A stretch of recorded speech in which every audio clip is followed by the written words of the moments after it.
Welcome to my latest experiment. This is the big one, the one I've been waiting for all my life. What is it?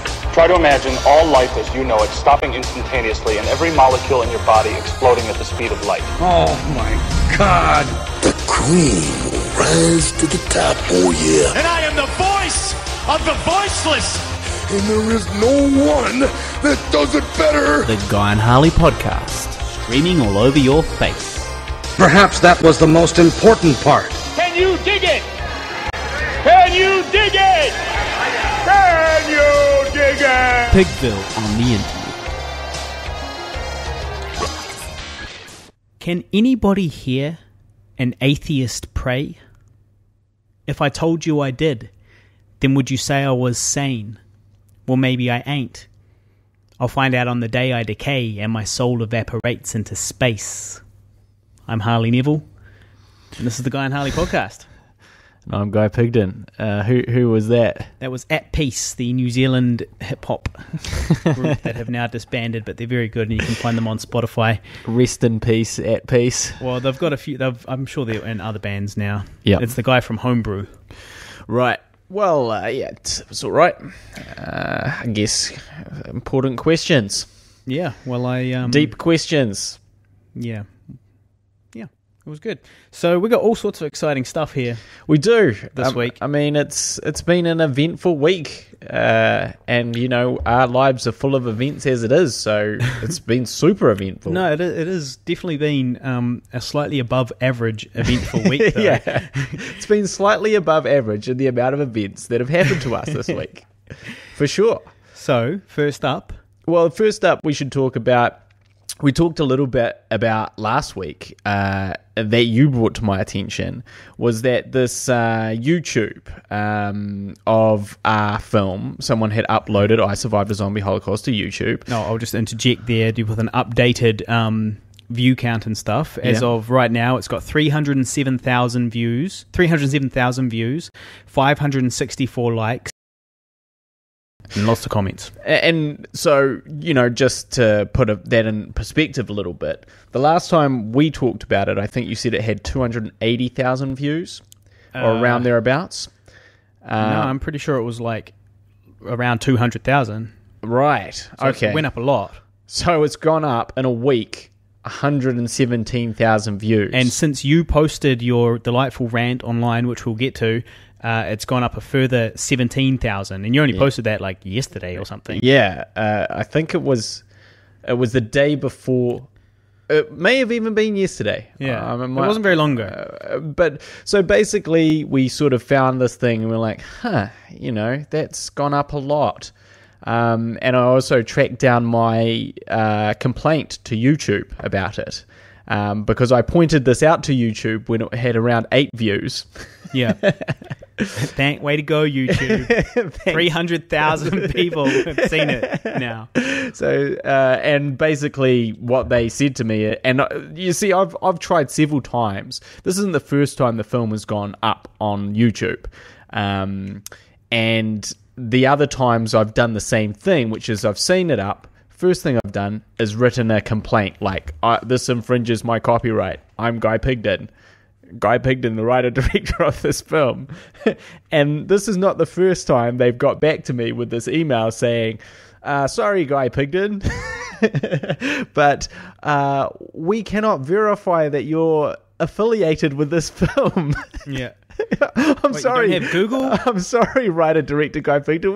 We cannot verify because your email has not come from a verified email account of this film, to which I'm not sure there is really a verified account, an email account of this film. Really, I'm as valid a person to email as anyone. G Pigden is a valid person for this particular film, which he wrote and directed. And so they didn't take it down then, and when they didn't take it down, I was just kind of like, ugh, because I'd already done this. You know, this had already happened. I'd already had this whole thing. And then, you know, through more complaints, through other people, you know, those times it was ultimately taken down, right? And I was just like, kind of like, my God, like, this is don't you have a record of this? Don't you have a record of Guy Pigden complaining about this and then you having to take it down after the fact when someone else complained about it? Like, anything? Nothing? Oh, fuck off then. And so I kind of just it skipped my mind. It's all automated, though, yeah, to be fair. That's the thing. I really doubt there's some intern there replying to all these emails. There's no one. But I guess at that time, I did not have the energy in me to kind of try and write another letter where I was like, hey, I'm Guy Pigden, maybe Google me or something, please. I'm actually the writer-director of this. I don't have an official email, but there isn't really an official email for this. So whenever I report it, as I have done several times before, can you please pay attention? Because it's my fucking film. I couldn't be bothered with that. I couldn't be bothered trying to do that. And so I was just like, okay, well, we'll have to get that taken down, and kind of forgot about it. And then obviously you brought to my attention when we sort of looked back into it that, what's that? Almost 1/3 of people have seen it. Yeah. And it kind of got my goat a little bit. A few things got my goat. It got my goat that I had flagged this when it had 8 views and said, hey, can we look into this, please? So that kind of cheesed me off a little bit. And just the fact that, I guess the other thing that really upset me was that, upset and delighted me, was that it had 400 likes and or 460 likes and 90 dislikes or something at the time of the first time. And so it was clear that people were really enjoying it, and it was clear that people were really watching it. Because they were commenting about stuff as well that was from way later in the movie. So, those two Quoting things, it. Those two things combined, it's like, okay, so people are enjoying my film. They're enjoying my film. They watch it. They have a good time. But I'm fucked because it's online for free, and kind of, the issue, which we've touched on is piracy, in the sense that so now you can make good films that people enjoy, that lots of people enjoy and lots of people watch, and they don't make you any money because they're just online. They're torrented, or they're streaming, or they're on YouTube. Someone has uploaded on YouTube. And, the kind of the irony of this, the guy who uploaded it didn't even monetize it. He got it for free and gave it to everyone for free. Everyone's getting it for free. And the person that's kind of getting fucked is us. Yeah. Because we made it. It cost us money. It cost us time. It took us 5 years. And if we uploaded it to YouTube, we could make some money out of it. We could make some money out of it ourselves. But obviously, we're not allowed to do that. But I guess... So that's why it's frustrating. It was just annoying because it's like, man, you can make a film that is enjoyed by so many people, and you can't have a career as a filmmaker as a result of that. Let's just cast our minds back, a few years before YouTube, before torrenting. This could not happen. This could physically not happen. There is no way that it could be done on this stage. Yes, bootlegs of your thing could be sold as a DVD, but it's on just such a smaller scale. And it irked me. So I wrote a big thing about it. I pointed out how YouTube... A big Facebook status update. A big ranty, wanky Facebook status update. It was, honestly, it was a blog-length status update. It wasn't a status update. It was an actual, a blog, but I don't have a blog. This is what Facebook is for. Complaining. Complaining about shit. And I basically said, I flagged with this with YouTube, and somehow, as the writer-director, it's not enough. But plus, just imagine, that time, several years ago, when they just had to pay for something they enjoyed. We'd be fine. I would have made this much money. And that's only if some of these people had actually bothered paying for it. Yeah, your maths was if 100,000 people have spent $10 each to buy it, from the 300,000 that have pirated it alone on YouTube, that's $1 million. That's $1 million. And then, by the time it's all said and done, that's 70 grand in my bank account, and 70 grand represents not a whole huge amount, but when you consider the time put in, but it represents, as I said, time. It's time to make your next film, and it's a little bit of money to start that process. Whereas if you just got nothing, well, you just go and work full-time at another job and you don't have time to make the next thing. And I think my concern is, my big worry, and this is just an industry-wide thing, is that if we're all not making money from our first kind of films or our first few films, how are we going to get to the point where we're making all the good stuff because we've just been at work? Yeah, so imagine a friggin' world without Game of Thrones because the filmmakers never got that level of skill because they never had enough experience because they had to work 50 hours a week. Yeah, and make shit on the side. And that's kind of where we find ourselves as filmmakers, this generation of filmmakers. So you have, look, don't get me wrong, if you have this amazing breakout hit, that's great. You can still make money from that. But if you don't, if you have just made a good film that is not super commercially successful, you're totally fucked.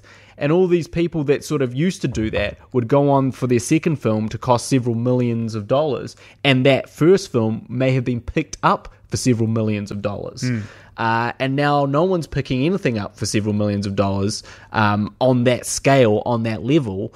And it's just created this really kind of treacherous sort of, I guess, bottom rung of the ladder of filmmaking, with all these sort of aspiring filmmakers that could be making really good content, unable to sort of take a next step because piracy has so greatly affected them. And, also I mentioned that, a big studio, it's the same thing as when we talk about a low-budget film. No one cares that your film is a low-budget film. It's just a film once it's come out. It doesn't matter whether your film is, a Marvel movie or an independently financed movie. Everyone's kind of viewing it through the lens that it should be a Marvel movie in terms of your quality. And so, so for them, they've already recouped $1 billion at the box office with a Marvel movie. And then you go, well, I'm pirating them now. I'm pirating Avengers 2.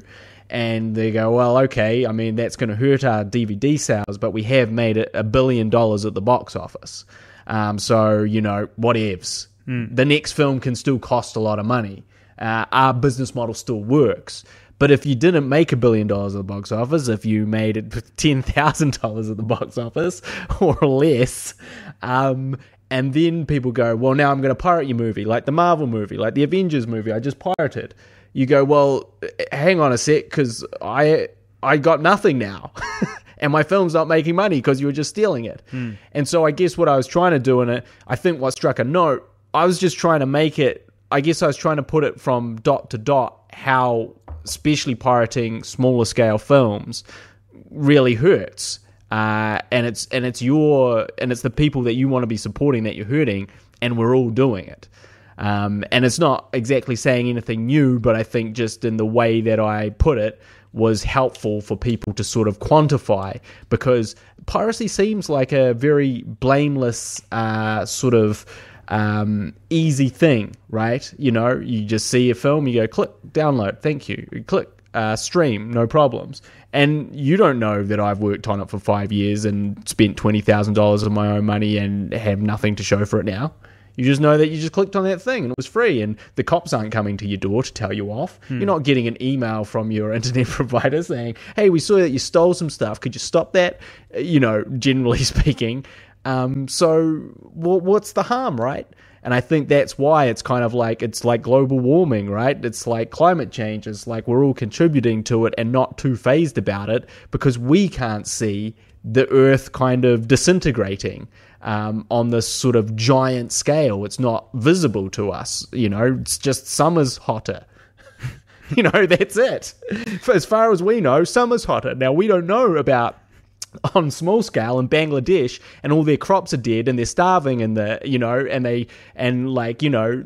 that's happening, but we don't know about it. It's just summer's hotter. And the film industry is the same. That's what I'm trying to say. And so, and it's just, or like smoking, you don't notice till, someone goes, oh, hey, by the way, you have stage 4 lung cancer. And you go, what? What do you mean? Yeah, you've been damaging your lungs for 30 years, and now you're going to die from it.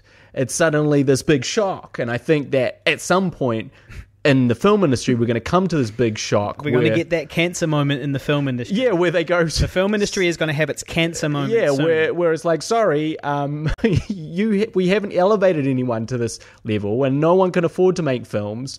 And so the quality of our films are all kind of really suffering from that. And there are sort of ways that I think, on the upside, we do have Kickstarter and crowdfunding, and I think that's kind of really our last bastion of hope for people like us. Whereas, you can go directly to your fans and say, look, help us out. Because you're pirating all our stuff. So can you please help us out? Can you give us $1? Can you please go give us $1 on Patreon? Listen to me. If you pirated our movie, you know you did it. We know you did it. If you did it, go and put $1 on our Patreon. Go to facebook.com/GuyandHarley and find our Patreon account and start supporting us there.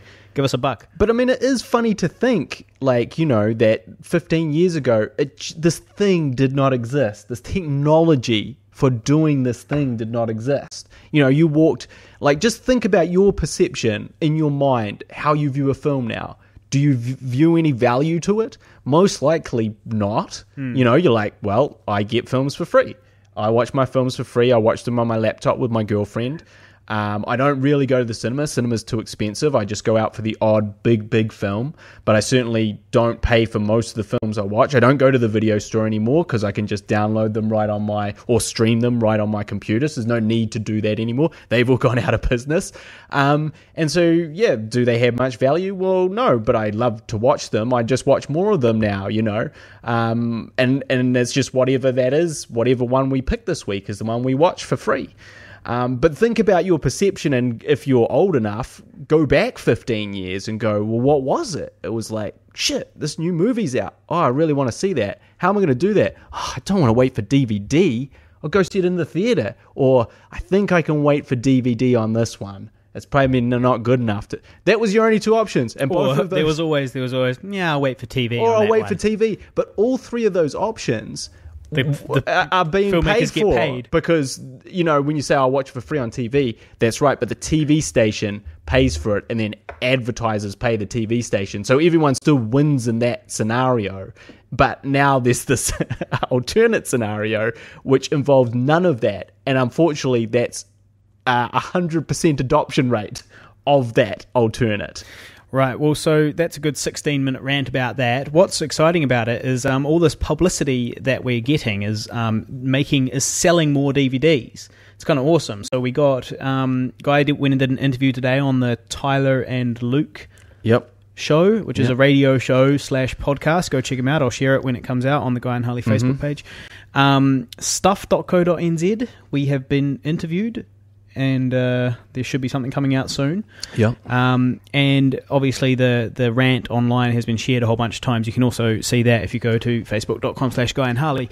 And as a result, people have been commenting, I'm buying the DVD, or I've bought the DVD. Yeah. We've invoked the pity/guilt clause in people's feelings. Yeah. And they're like, oh, shit, yeah, I guess I should actually pay for it. It's only $10. Yeah. And which is great. I'm very happy that I invoked that. And also I'm happy that I struck a chord, because I think also a lot of artists, that are involved in the film industry read it and were like, yeah, this is the problem, guys, come on, and sort of shared it. Speaking of DVD sales, I posted Sam Wheeler's DVD today, so that's winging its way to him now. Yep. We've only got one more left into our next batch. We're about to get a new batch. Yeah. Gremlins 2, the new batch. Now, I also wanted to say that someone else has bought it. Oh, Kagan Burrows, he bought it. So this is this week's episode of Big Shout Out to the dude that bought the DVD this week. Thank you very much, my man. Oh, man. Said he watched it with his flatmates. Dig it. That's good to hear.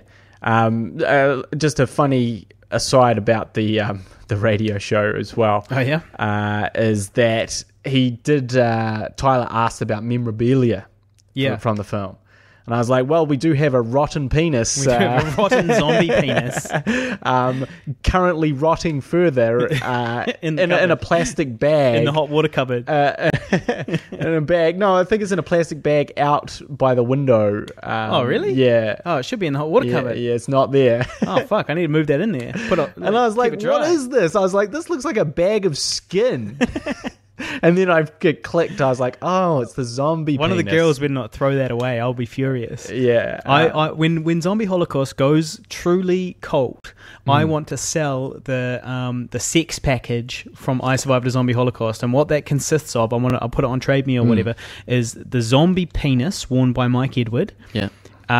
There's a pair of panties worn by Rhiannon. Which we've held on to. And have not washed. And a cock sock that I had to wear in my nude scene. Which you also have not washed. Which I haven't washed. Is the very sock that was used. And so that will all be auctioned off to all the perverts, film-loving perverts out there. So just think about that for a second. You can have direct contact with either Harley's balls or Rhiannon's everything vagina, simply by purchasing one of these two items and pressing it against your face. Well, the thing is, I'd sell it as a package, so you'd have to buy all three. Right, yeah. That's what I imagine, it's the zombie pervert package. Yeah, it's kind of 2 for 1. Like, they want the zombie penis and Rhiannon's panties, but they definitely don't want your cocksock. Hey, man. But you've thrown that in and you're like, no, it could have been the cocksock is why they wanted it. Hey, man, I reckon there's a few people out there that would like my cocksock. I agree with that. A few beer lovers out there, maybe. But maybe not necessarily fans of the film. Right, well, yeah, that's true. So, yeah. But I would have to probably run that by Rhiannon first. Yeah. He also said, he was like, so what happened to Harley's hair? Like, it was there and now it's gone. Wait, who said that? Tyler. Oh. And I was like, he's never even met me. Well, yeah, but I've literally never met this guy. But that's what I'm saying. What's he talking about my hair for? Because he's seen your hair in the zombie film, and then he's shocked to see your haggard visage now. You go, well, look, man, it's been like 6 years. That's what I said. I was like, you have to understand, it's been 5 years. And also, he grew it out. Well, I was 27 and I'm 33 now. So right. We're coming up to 5 years. It's 6 years, right. Yeah, it's 6 years. And if it was on the way out 6 years ago, then yeah, that's gonna happen. Yeah, ain't gonna stop the march. So he was a little bit disappointed about that. He was disappointed that my hair was gone. But the thing is, he was just like, he looks so different. So the question is, though, did he see me first on I Survived a Zombie Holocaust and then Googled me and found me, or we were Facebook friends, then he went and watched it? Because I think it was probably, that doesn't make sense. I think it's the other way around. I think he was friends with you on Facebook. No, because I think and then saw the zombie film and was like, wait, that's right. Not the guy that I see on Facebook with a giant beard. You can't be disappointed when you see me first without hair and then see me 6 years ago and wonder what's happened to it. It would only make sense the other way around. You see the movie, you go, oh, who's that guy with that lovely, luscious full head of hair? And then you see him in real life and you go, oh, I'm so disappointed he doesn't have hair. He doesn't look like he looks in the movie. Right. Well, look, I mean... Tyler, you'll have to let us know. Which way it was. Yeah, he didn't really say he was disappointed. He was just like, what happened? What the fuck happened? What happened? Listen, kid. What is he like? 18? He's 20, so... He's 18 then, pretty much. Well, look, kid, give it a chance, all right? Like, 20, I was fine. At my 21st birthday, I was all G. I was like, there was photos and everything. It was not a problem. By 22, I was shaving my head.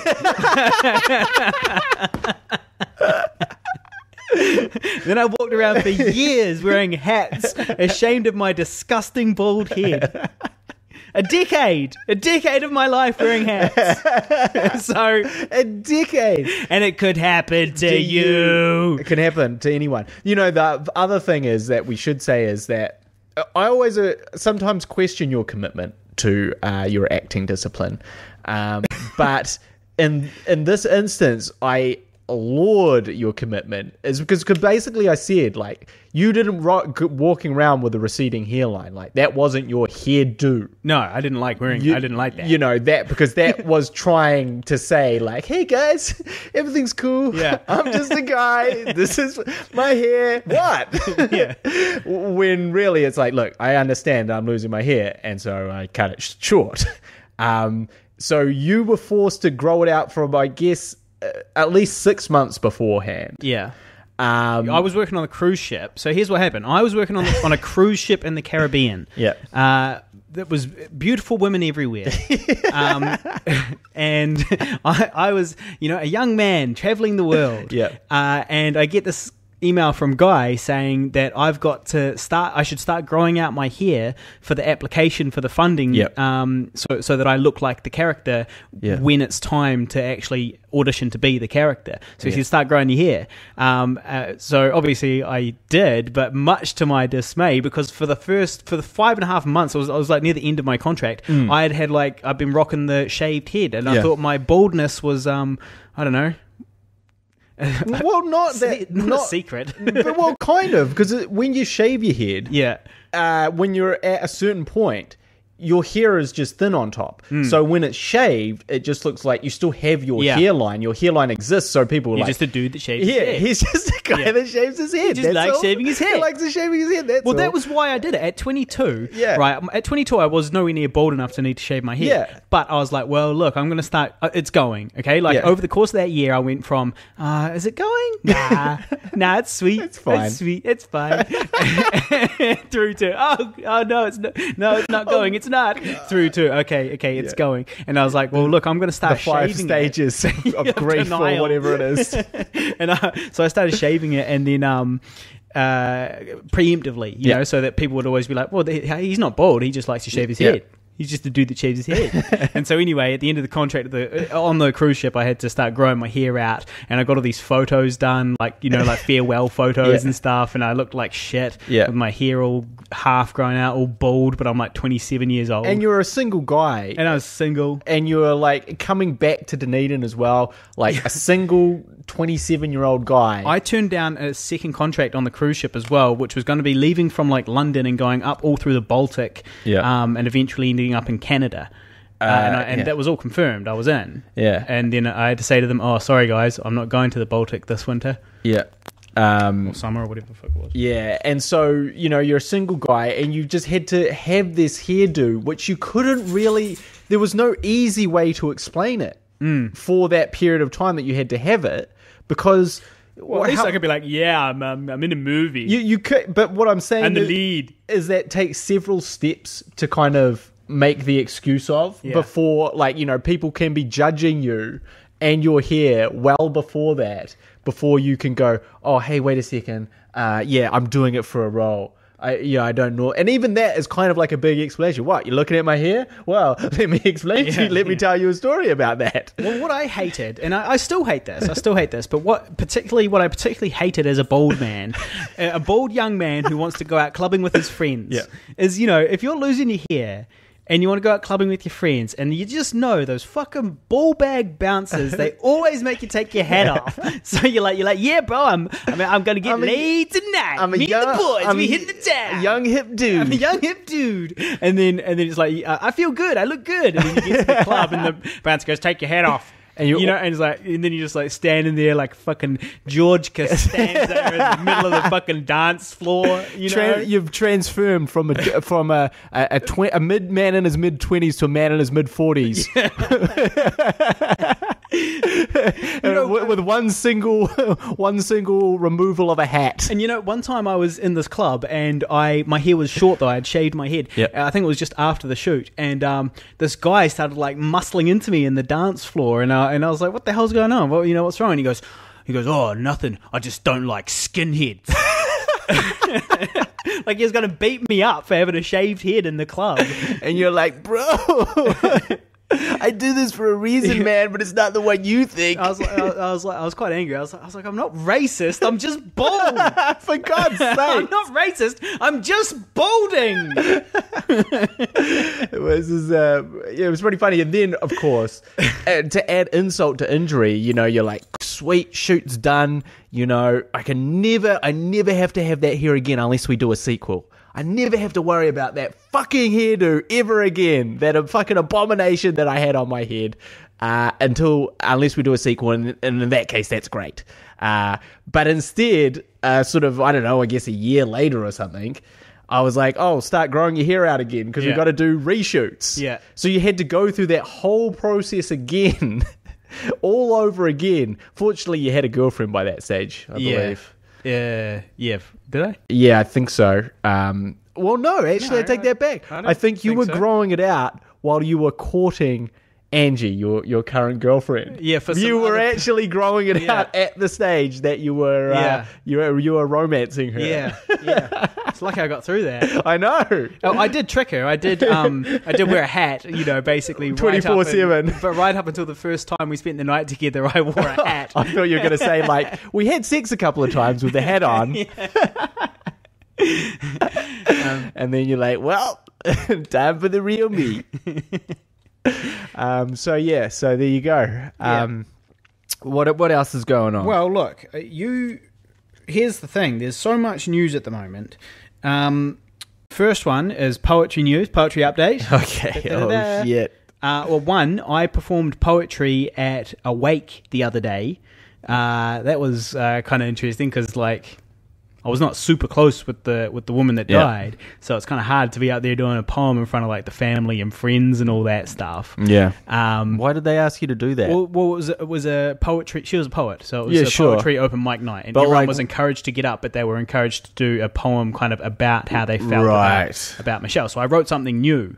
I wrote something that day. And performed it. At the wake, but it went really well. It was really good, but it was pretty nerve wracking, especially because I can't lie to myself. I'm not going to get up there and go, so we know Michelle's watching us from heaven right now, or she's not here, but she's here in spirit. I can't get up there and say that shit. Yeah. It's like she's dead, and you sort of got to like address it a little bit. Yeah. So your poetry was like, she's in a better place. The ground. And then I just drop the mic and walk off stage. I'm an atheist, you cunts. See you later. See ya. Enjoy your grief. Have fun dealing with that. Have fun coming to terms with that. Just drop some knowledge on you fools. Yeah, that's what I did. No, I didn't, but it went well. And anyway, big poetry news is that TEDx Ruakura, that's the name of the one, TEDx Ruakura, you can find them on Facebook and stuff, they have officially announced today my involvement. So they sent out an email with a sort of a wee bio of me and all that stuff saying... I saw that. Yeah, did you? I was like, whoa. Because it read poet /actor. Yeah. And I was like, whoa, he's taking a real big step right now. He's really taking a step into Why? this because world. it said poet? Yeah, because it said poet. Well, yeah, but I'm not... If it couldn't say something else and I get up there and do poetry, what else is it going to say? I guess so. But I probably would have liked it if it said poet /filmmaker. Yeah. But, that's the way it is. So anyway, that has been officially announced. The tickets are selling fast. They sold more than half the tickets in the first week. So where the fuck is Ruakura? So it's Hamilton. Oh, okay. Why don't they call it TEDx Hamilton? I'm honestly not sure. Okay. I really don't know. Okay. Maybe they're trying to distance themselves from the Hamilton brand. Yeah. The Tron legacy. Yeah, well, maybe. I'm really not sure. But either way, I'm in, and it's all official, and it's announced, and there are tickets out there, and it's a pretty big deal. Tickets are $120 each. And yeah, I mean, it's pretty awesome for considering it's my first gig. But in other big poetry news, my T-shirts are now officially available online. They are out. They are cool. There's 3 different designs available in black and 2 different shades of grey. And they look real awesome, and they're officially available today. I haven't actually announced it yet publicly on Facebook. I'm doing it as soon as we finish recording. Well, my problem with this is, that's great, Harley. You got some fucking T-shirts. Where's the fucking Pigville T-shirts? It says Pigville Productions on it. Yeah. But where's the true Pigville memorabilia T-shirts? Yeah, but like this guy runs a website that is for secular and sort of humanist and atheist T-shirt, memes, basically. And he was keen, and it was his idea, and he suggested it, but he doesn't do normal T-shirts. And in fact, I did ask him, I was like, oh, could we do, this is before anything about my T-shirt came out, it was, could we do some I Survived the Zombie Holocaust T-shirts through him, maybe, like would that work? He could sell them in the States, and we could take 30%. But he wasn't keen because it doesn't have that atheist theme. Yeah. No, in fact, quite the opposite, because it has zombies in it. Well, atheists can like zombies. No, you don't believe in life after death. Oh, I see what you did there. I see what you did there. Yeah. So anyway, these T-shirts, right? You can get them on smartappareltees.com. I will be sharing the link on Facebook, so come find us there. But otherwise, it's smartappareltees.com, and just search Pigville on there, and you'll find it. Like the page is all Pigville Productions, this, that. So it's smartappareltees.com, Pigville. I'll share the link. And they're $22.90 each plus P&P. Right. And if everyone that sells, I get 30% commission. And with zero investment, I just get 30% of every T-shirt, and then if they use my special link, then I get 37.5%. Yeah, boy. So that's pretty exciting. So I'm going to be pushing Gravity, my poem, which is what the T-shirts are based on, more, and putting the links in the description. I will 100% say I will wear one of those T-shirts. I'll not buy one, but I will definitely wear one. What is this? You got to buy one. You're my best friend. I'd buy one. It says Pigville. For a start, it does say Pigville on it. Secondly, I can get you 37.5% off because I can reimburse you that 37.5%. I'll make a deal with you, actually. Yeah. When you pay me back all the money I paid out for festival entry fees, then I will buy one. Well, so when you give me that chunk of change, you haven't invoiced me for that. I haven't told me invoiced how much it is yet. Well, you're not going to like it. Yeah.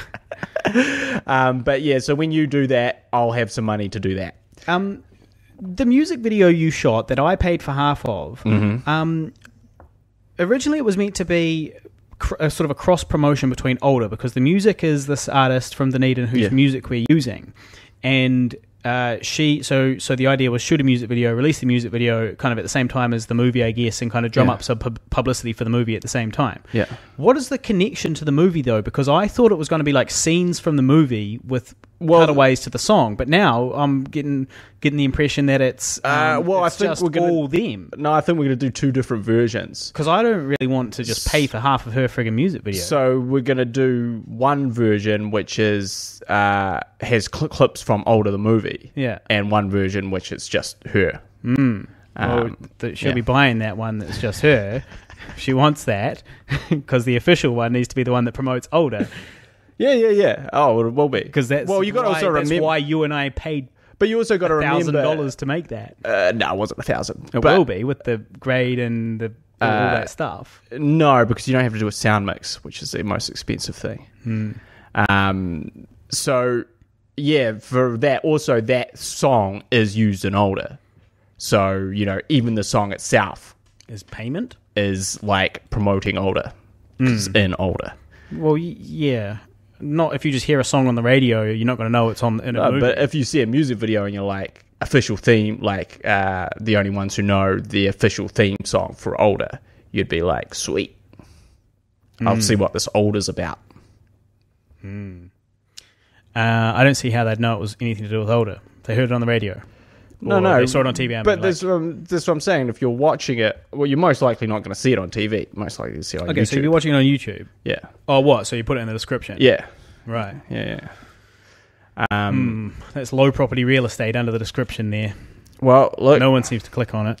The sooner I start making music videos, the sooner I start making bigger budget things, the sooner I start making more Pigville stuff. So it's an investment in your future. Absolutely. Also, the more stuff that we have that's of a high production value is the more easy to convince people that we can make things of high production value with their money. So, that's what we're lacking. If I looked overall at our slate, I would say the thing that we're definitely missing is high production short form content. Like, we've got lots of short form content, but not high production. And so when an advertising agency or someone is looking at your stuff and you're like, disgusting, hairy man.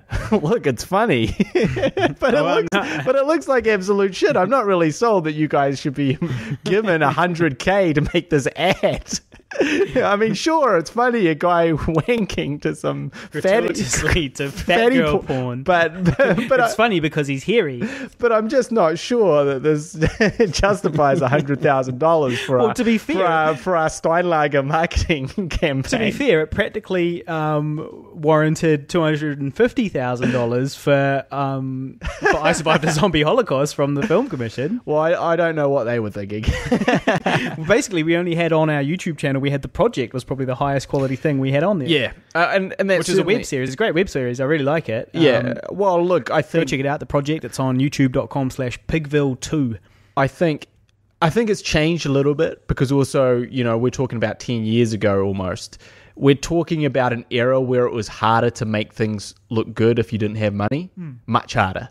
Plus, we didn't have the know-how, the expertise to shoot it well and edit it well enough, and want to do all that stuff like a grade and a sound mix. We were like all that shit. And I think that's first-time filmmaker problems. Is like you don't appreciate the layers of complexity in each facet of filmmaking. So you don't appreciate all the different lenses and what they can do to achieve a certain look in your framing. You don't appreciate what a good editor can do when he's cutting your work and how she can make it better. You don't appreciate the sound mixer and what he does and how he can elevate your film to another level. And all these things you're just kind of like, well, I just do them myself, or you're like, well, we can't really afford that as the classic. And all of these things, I'm afraid, don't work. You either have to become a master at every fucking one of them, or you have to get people who are masters to do them. That's the only way your film's ever going to be on par with what everyone else is doing. And the sooner you stop making excuses, the quicker you're going to get better. But, that's a very hard thing to do, one, when you're young and think you know it all, but also two, when you're fucking young and broke and you're like, wait, you want me to spend, this shoot cost me $20. You want me to spend $500 on a grade and $1,000 on a sound mix? Like, what do you fucking think I am? I'm eating fucking 2-minute noodles. I'm literally on the benefit. I make that in a year. And so, sometimes you can sort of co-opt these people into helping you for free. And sometimes, you sort of may know someone who's interested in pursuing that and is becoming quite good at it. That's always a good one. Like, if you find someone who is good but not yet gone pro. Exactly. Still, they're good, but they're not so busy that they're too busy for you to work for free. Or they're good and they sort of need a few things to show to people how good they are. And that's when you jump in and go, well, use mine, please. I've got a project for you. Yeah. That's where you really want to get in on the ground level there. Well, have we got some fan feedback? Or are we gonna just to that? Just one. I did want to continue the film talk for a second though, which was and speaking of projects and stuff, was we had half a conversation the other day about, and in the last episode as well, we talked about Saturn's Return, my poem, shooting it as a live action short film, essentially, with the poem over the top of it, the one about Saturn and the stages of your life and dying and stuff. And then I have been wondering if it might be better to just get it animated because it's quicker and easier, and I can get Joshua Marchant, who did the animation for Message in a Bottle, my other poem, to do it. Yeah, I was thinking about that, and I was thinking how it wouldn't work. Why? Well, mainly because a couple of things. But whenever you cartoonify something, you are giving it a slightly non-serious bent. But I didn't plan on making it a cartoony cartoon. My plan was to make it more like a graphic novel style cartoon, like have it real dark, a bit darker, not too dark, but like a bit darker, and that type, bit more real life-ish. So, because what the idea would be, I was thinking about this is at the end of the poem, because the poem's meant to be about sort of life, but it does end with the protagonist dying, and so I kind of want people to watch it and at the end be like, that was good, and I should enjoy my life, but a little bit, and I'm going to die one day. So you sort of want that little bit of darkness to keep them thinking about it, make them feel something. So I was thinking, like dark, kind of moody style, graphic novel style stuff. That would be, if he can do it. That would be better for sure. I just thought, like, if you think about the plastic one, if you animated it in that style, it would not really work. No. Well, that's a cartoony sort of childish sort of one, because it's a cartoon. But I also think that there is 1 degree more separation away from anything that's drawn. I do agree. To really feel the full gravitas of the poem, you could do it that way, and that may be adequately effective, but it wouldn't be as effective as the live action version. I do agree with all of that. It's more just that the level of work required is so drastically different, and the level of organising and stuff, and you're already busy with Older, with No Caller ID. You've got a music video backed up. Ideally what we want you to do as well is, what I would love to see is the script for our sitcom to start taking shape, because it takes a long time to get a script good, and so like the sooner you start, the sooner we can get into a second draft and let it percolate. It might take a year to write.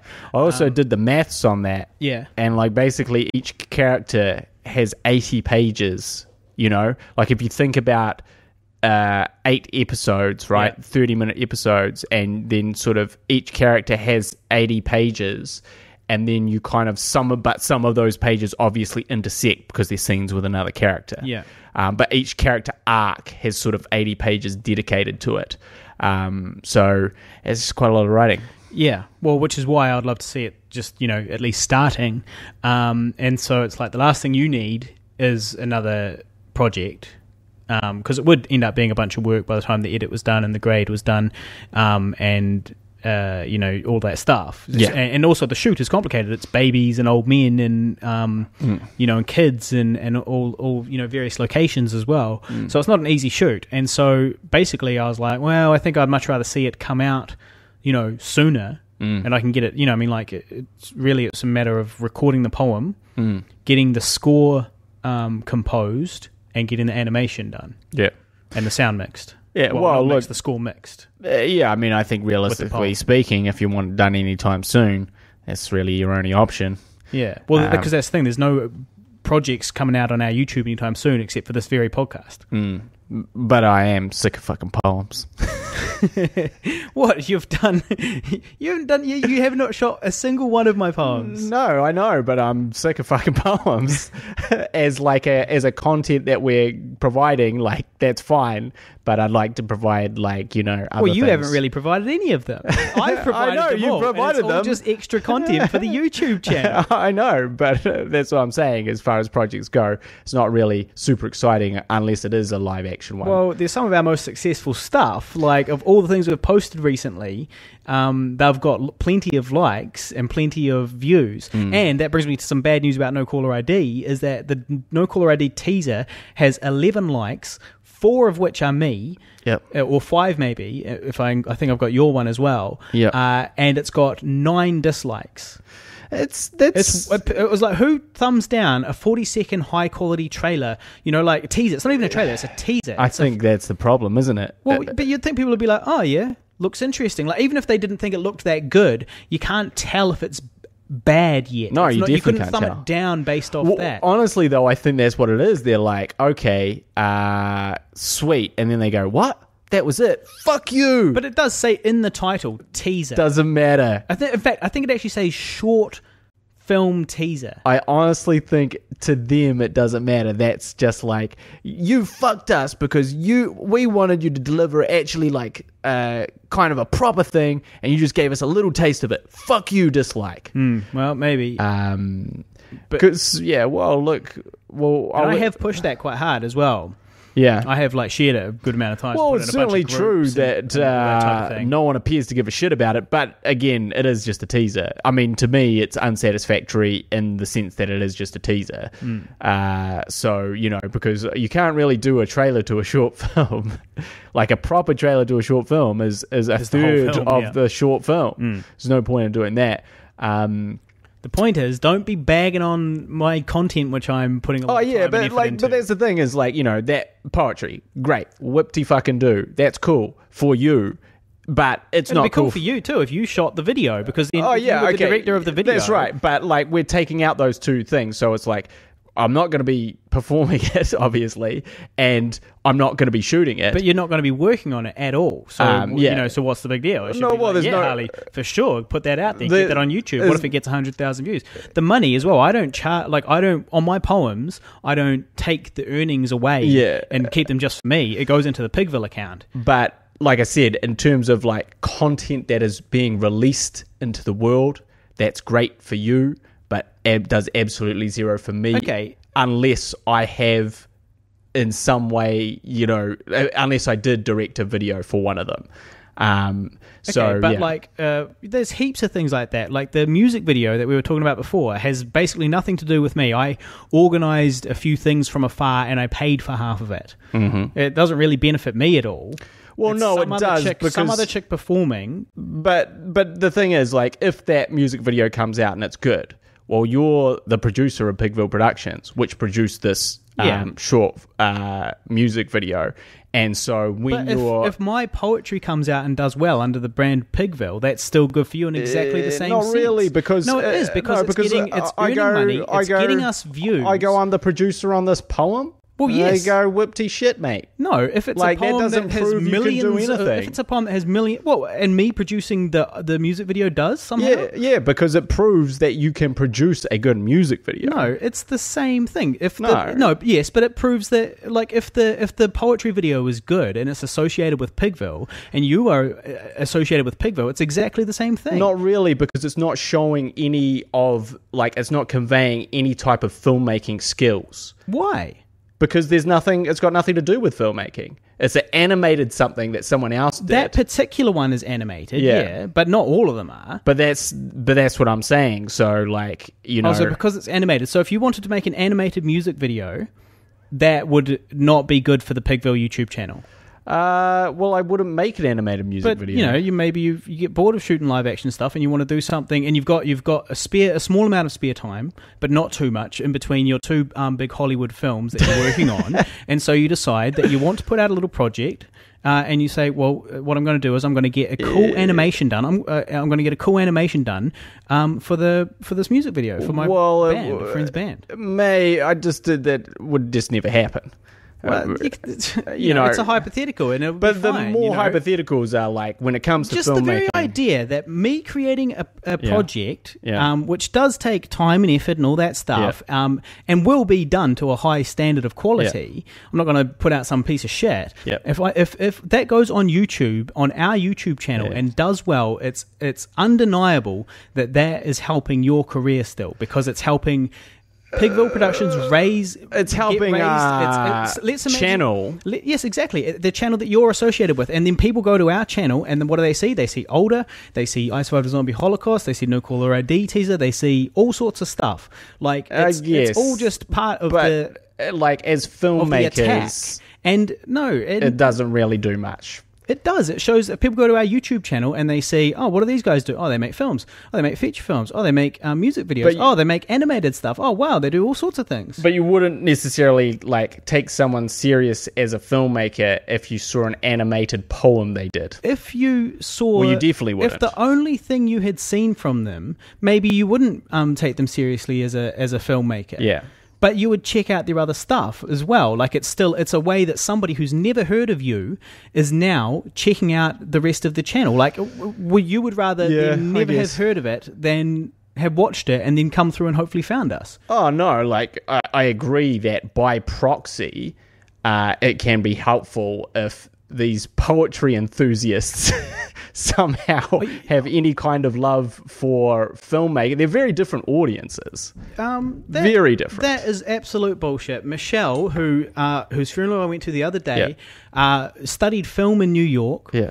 Is a poet. Yeah. Worked on all sorts of film sets and did all sorts of things, and is a poet, right? And, Sure. and that is not, film and poetry are not far apart. I work in film and TV, and I'm a poet. But I think that like those someone two that worlds looks are pretty up close. poems on YouTube may not at all be interested. Like, you know, In I Survived a Zombie Holocaust, maybe not, but I think they might be interested in older. I guess maybe.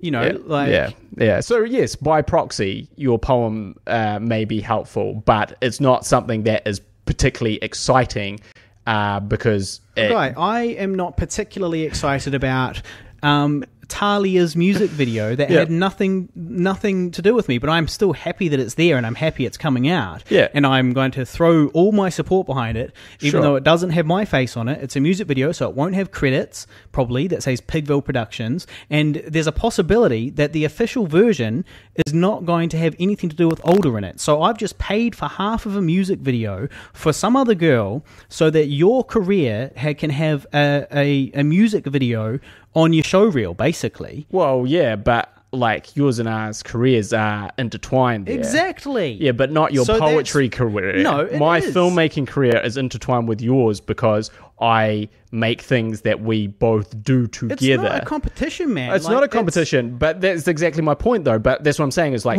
things that I create as a filmmaker will most likely be inclusive of you being creative and doing heaps of creative things. Your stuff as a poetry maker does not do that for me. My stuff as a poetry maker raises awareness of me. Yes. It makes people know about me. Yes. And what's the first thing people find out about when they meet me? Right. They find out about Pigville. Ask anybody. The t-shirts, right, are about my poetry. They're all about my poetry. And then you click on it, and what does it say? The page is called Pigville Productions. It says Harley Neville started making films under the name Pigville Productions, blah, blah, blah. Here's the t-shirt which you can buy. And it's got the Pigville Productions logo on all three designs of the t-shirt.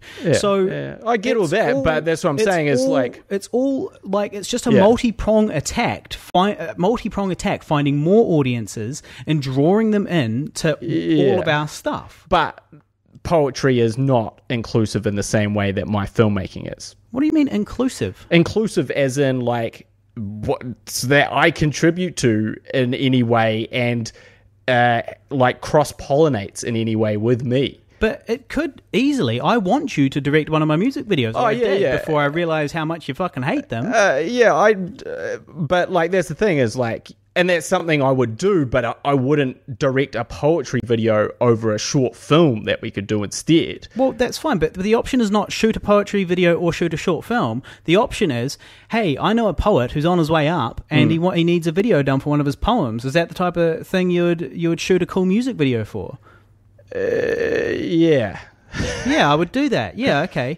Yeah, you know, like... he's already got tens of thousands of views on his videos online. It's been shared on various websites. Some Americans saw it and started making T-shirts about his poetry and stuff. He's on the way up. You should would you consider making a music video for him?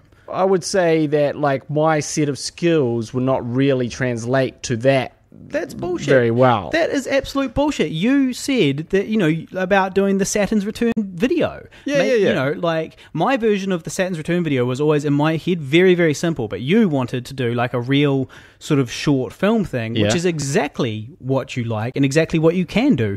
And shooting a music video for Talia is no different to shooting a poetry video. It's exactly the same thing. The words are just slower. But it's way different. One, sorry to say, but you're never going to convince me that music videos don't have the potential to be way more popular than poetry videos as a general rule. It's not that poetry videos can't be popular. If you looked at how many poetry videos are in existence, and if you looked at how many music videos are in existence, the ratio for successful music videos would be so ridiculously small. Because every motherfucker, you and I'm in 3 music videos. Yeah. I'm in 3 music videos. None of them are successful. And I've there's a million unsuccessful music videos out there compared to how many are actually successful. And yeah, they've both got potential, but I reckon that potentially at the moment as well, because you don't know this because you're not involved, but at the moment, this poetry shit is really going off. It's getting bigger and bigger. It's a very vibrant scene. Yeah, well, it's not as just, vibrant not just as here in Auckland, but also like in the world. As in these videos, if you start looking up spoken word stuff, they're just getting bigger and bigger and bigger. Well, yeah, but it is just like it's a niche, right? Yeah, it's a niche. It's a popular niche, as is pro wrestling, but they're always just going to be niches. Poetry's been around for hundreds of years. Spoken word poetry's been around for hundreds of years. What does it have to do with anything? What does it have to do with... Because my point is, like, poetry is not going to get bigger than a certain thing. Like, so we're not going to start watching poetry. Well, for example, this is a perfect example. The guy we're not going to start watching poetry videos on MTV, Harley. We're going to keep watching music videos on MTV. No, they don't play music videos on MTV. And MTV, nobody's watching anything on TV anymore. Like, what does it make more sense? It's all on YouTube now. To then make... would be a music video which may be screened on TV, or a poetry video which is not going to get screened on anything. Okay, you are basing whether or not you'll make a music video on the tiniest potential possibility that it might get picked up and put on TV. I'm giving you an example. Keeping in mind that there are no more music television shows. There's like Juice TV, I think, in New Zealand. There's like C4 and... No, C4's gone. Like, there is a dedicated music channel. There's Juice TV. That's wrong. There's like, I'm pretty sure, at least 4 dedicated music channels on Sky right now. I don't think there is. And there's dedicated music channels in every country, in every world. And the small... song from Dunedin, New Zealand probably isn't going to make it onto those ones overseas. It'd be nice. It might. It could do. But you're putting a lot of stock. No, I'm not putting any faith. Song. I'm not actually. What I'm doing is saying that is a thing that happens. That it transitions up to a certain point, and even if that music video itself doesn't, maybe someone else in a bigger band gets me to do a music video because they like that, right? And so on and so forth. And if they've seen you've done a poetry video that's got 100 million views online, that's not going to be a problem for them. They're going to go, it opens the same door. No, because it's poetry. What difference does that make? Because it's that's the not same a music concept. video. It's poetry is fucking music. It's just slower. No, it's not. There's no talk. There's There's a score. Musical notes. There is musical notes in the back of all of my poems online on Message in a Bottle. Yeah, but they're not the same thing. You didn't write music and lyrics. Matter. So you are literally trying to say that you don't think that having a poetry video on your resume would help you get music video? No.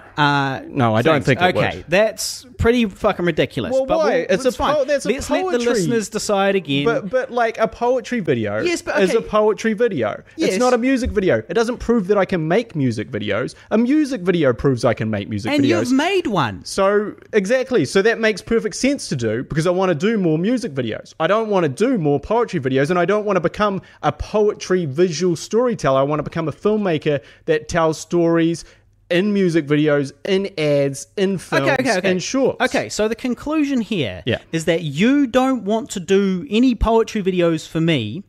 No, despite being a hip young dude on the up, who's also happens to be your best friend and creative partner. You don't really want to make a music video. It's not something that you're interested in doing. It doesn't help your career at all, and it doesn't help Pigville. It will help Pigville by proxy if it's super popular on YouTube. It has to be super popular. What if it's more popular than all of the last, like things we've put up for ages? Well, what if it's got 10,000 views or 20,000 views? It would have to have more views than that, I think, to have a significant... But instead we could put Talia's music video up and get 500 views on it, or the No Caller ID teaser and get 500 views on it. And for you would rather that than have 20,000 views on a to be honest, YouTube views in that realm of things don't really matter. No, of course I'd rather have the music video and No Caller ID because they're going to help me get more work as a filmmaker. As would this. But the poetry video is much less likely to. As would the Saturn's Return video. It would all help. It would all show. It would be another string to your bow. Yeah, it would be another string to my bow, but it would be less effective in selling that I could make a narrative short film. Okay, so what's your point? That you would rather do a music video? So my point is that if making a music video, making a poetry video is less effective than these other things, then I'm going to be less interested in doing it. Well, that's all. But that's fine. So essentially saying you don't want to do it, you'd rather do a music video or something. Or a short because there's always another like project that. we can do. Well, that's it. That's all official, ladies and gentlemen. Guy Pigden, my best friend and director, co-creator, does not want to make music videos for me, poetry videos for me, despite the fact that all of my poetry videos so far have been more successful than most of the other Pigville things we've put up. Guy doesn't want to be involved with that and does not want to help me. Well, no, with my stuff, and I'll have to get somebody else in because Guy would rather be doing it. He would rather if I put that effort into creating a short film or a music video. Of course I'd rather that because that makes sense. But Harley, again, you're talking from a very one-dimensional point of view in the sense that filmmaking is inclusive, right? We're both doing it. We're both in it. We're both doing multiple parts of it, right? And poetry is not. So just fundamentally, that difference between the inclusivity and connection that you get from filmmaking. I don't know what that means. Inclusivity and connection from filmmaking. Fucking shooting a fucking poem video is filmmaking. We're filmmaking when we're shooting a poetry video. It's what we're doing. It's a video just like a music video. If you take the audio out, it's the same thing. It's still filmmaking. Yeah, it's still filmmaking, but it's a different form. And it's not a form that I am obviously I want to write and direct narrative stories. I don't want to write poetry videos and shoot them. That's not where I want my career to go. So that's not saying, that's just, that's not a bad thing. I mean, that just makes sense, right? I didn't grow up loving poetry. I grew up loving movies. So I want to make movies. And so I want to try and make things that's such a stupid, mindset. I'm interested in making movies, so I'm not going to shoot anything except for movies.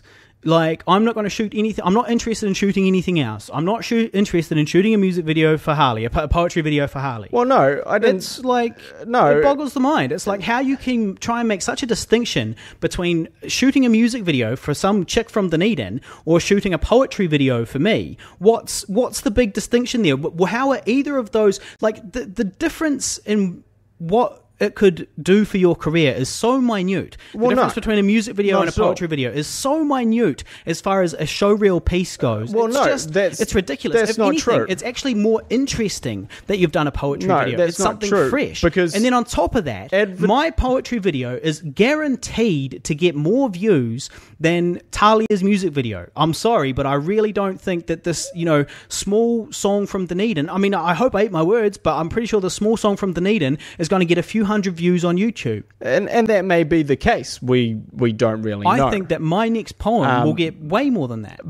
Which is fine, but, the music video is closer to the things that I want to do. Marginally, yes. It's maybe a tiny bit closer to what you claim you want to do, but it's way closer. You're picking nits between two very similar projects. No, because what's the difference? You orchestrate it, you plan the shots. It's all much the same thing. You set it, you set up the camera, you think about it, you get it graded, you do all the post production, you edit it. It's all filmmaking. It's preposterous. So look, we better let the listeners decide. Because we've rambled long enough here, fought long enough here, this son of a bitch. I honestly don't know. You're so fucking surprised that I would rather do filmmaking stuff, which I love, more than poetry, which I don't love. I'm not. It's not really poetry. It's hard. Filmmaking. It's not that hard. It's shooting a music video is filmmaking. Shooting a poetry video is filmmaking. Yeah, but it's not the filmmaking that I'm interested in. Okay, that's fine. You don't have to do the job, and that's why I'm getting other people to do it. But that's what I'm saying. That's why other people have shot all of my music videos. But that's what I'm saying is why is that a negative thing for me to not have that interest?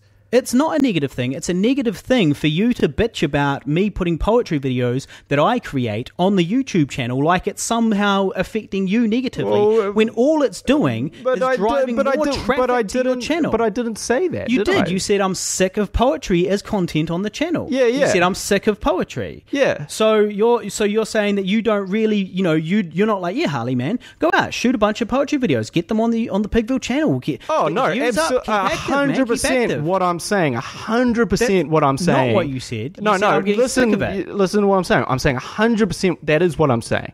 I'm saying focus your energies and your time and all that passion you have for poetry and commit it to making a short film or something that I would be. I don't want to. Yeah, shoot I know a you don't short want to film. do that stuff. I want to shoot a poetry Yeah, I video know. because my poetry is doing very well at the moment. It makes sense to strike while the iron is hot and put out shit. It makes sense. I'm riding the wave here, and you're coming with me on the YouTube channel. Well, only to the point of but that's the thing is could we have made an award-winning short film in that same amount of time? Well, I'd much prefer to do that. Okay, well that's fine, but I'm not making an award fucking No, because that's short film. Because your passions lie so far in poetry that you are only interested in doing that stuff, and that's great for you, as I said. Not great for me. It's still good for you, but it's not as good. It's a multi-pronged attack. But you and I are both doing we're doing things together and we're doing things separately. Yeah, but they're all related to one another, and it's all good for the Pigville brand. And I don't want to produce a short film. I'm not a producer. I've never claimed to be a producer. I produce Pigville things out of necessity because something needs to be organised. So I do my best to organise it. The reality is that makes you a producer. And the reality is if things that we want to exist are to exist, you have to do those roles. And I do. And we both do. And you can't say that. And I do. And you have to say, I am a producer, so I choose what I produce. And right now I choose to produce poetry. But that is ridiculous. But if I could get a real producer in to produce my poems, I would. Yeah. But you are a real producer. Nobody wants to do that. You are a real producer. And so this is what you're choosing to produce. Would I be excited about producing things that aren't poetry? Absolutely, because things are going to be... Would I be excited about producing Talia's music video? No, I'm not. But I'm 110% supportive, right? Yeah. I'm reaching into my pocket and paying for half of it. You haven't paid for half of Gravity, which has 11,000 views online. Yeah, but I'm paying for half of No Caller ID with no grumbles. But that's something that you definitely spearheaded. And it's like, what's the big deal? Why can't we both have things that we're working on and we come together and work on things and we can work on each other's, but that's what I'm saying. Help me with a poetry video. If all your time and effort is spent on that stuff and all your money, then that is not conducive to making other things. No, it is. If I'm spending my money creating Pigville content and putting it on the YouTube channel, not the if it's all Pigville poetry, YouTube Harley. channel, That doesn't do anything for me. It does. It does. It literally deposits money into your bank. But on top of that, if it gets enough views, it can potentially pay a lot, and it leads to a big increase in subscribers. I can show you in the analytics. We get a big increase in subscribers from Gravity and stuff like that. Okay, but they see this very podcast because they get a notification. Yeah. Pigville Productions has released uploaded a video. If because they are quite separate things. We've been through this. You can't say, people that like poetry don't like movies. No, there's no way. No, what I can say is... It's fucking ridiculous, man. People don't do that. Yes, they fucking do. People like all sorts of different stuff. Yeah, people like all sorts of things. But poetry is a niche thing, right? It's that you go and find. So you like wrestling, man. Yeah. Wrestling is a niche thing. If you went to a wrestling channel and found out they were also interested in filmmaking, wouldn't you be fucking stoked? No, because this is the thing is I'm not putting up pro wrestling vids on our channel. But you could if you wanted to make a vlog or something like that about that. Now, I mean, there is another option. I can make an entirely separate channel and just upload my videos there if that's what you'd like. Honestly, my point is I'd prefer to be filmmaking, and I prefer you... It's filmmaking. I prefer to... Okay, not filmmaking poetry, filmmaking narrative stories. So I can't branch off onto smaller projects and little things. I've got to be producing award-winning short films, and if I waste my time making a video for my poems, you're unhappy about that. No, I never said I was unhappy about it. I said that I was sick of poems, right? They're two different things. And I didn't say you should stop doing poems. No. I would say I'd like you to spend more of your time doing the actual filmmaking, narrative, story stuff. Guy, that's not what I want to do right now. I know. And that is bad it for me. It doesn't make sense for me to do that right now because my other shit is blowing up. Well, yeah, for you. Yes, and I am I am intrinsically entwined with you. No, but the poetry is not the same, Harley. It's bringing up the whole Pigville When you watch brand. I Survived a Zombie Holocaust, you're the lead actor. Okay, when you watch your poetry video, you wrote the words, you said the words, and that's your poem. They're not the same. It's all promoting Pigville. That's promoting you. That's promoting your skill as a poet. No, it's not. It's all promoting Pigville because you promote me. You by default promote Pigville. No, you don't. I've been through this. Go to the goddamn t-shirt page and look at it. It's all about Pigville. Everything I do is connected with Pigville. Ask the people on Facebook. Ask the listeners if they've heard of Pigville through my Facebook. Yeah, but they've heard of Pigville through your Facebook. That's a completely separate thing. No, it's not. It's through my star rising and bringing the Pigville brand with it in that direction. Not saying it's rising different. Saying it's rising above from you. We're both rising. I'm saying it's rising. It's a whole other audience that you're not getting, and I'm bringing them in. But it's a whole other audience that I don't think is really connected to our other stuff. And that they are is two separate audiences. Preposterous. There are so many. Why do you think there's such a big fucking wall between poetry and film? It makes zero sense. Well, people can like multiple things. Yeah, and people do. And so many people like movies. But if you go to and ask a poet, okay, go around to the bloody Thirsty Dog on Tuesday and ask a poet. I walk up to everybody, right, and have a little private conversation with each one of them and just go, hey, I was wondering, do you like movies? Yeah. Right? I guarantee most people in that room will say, yeah, I do like movies. When you're looking up poems, you're looking for poems. Yes, but when you're going on YouTube and you stumble across random shit, you go where the currents of YouTube take you. And so if you are looking up poems, you can easily end up looking up fucking people falling over. And then you can end up watching a poetry, my poetry video, and end up watching the trailer to I Survived a Zombie Holocaust. And then suddenly, realizing it's available in your city on iTunes. But, it's just traffic to the channel, which leads directly to Pigville's brand growing. You blowing up in the poetry world does not help you in the acting world. You blowing up in the poetry world. For a start, that's not even true.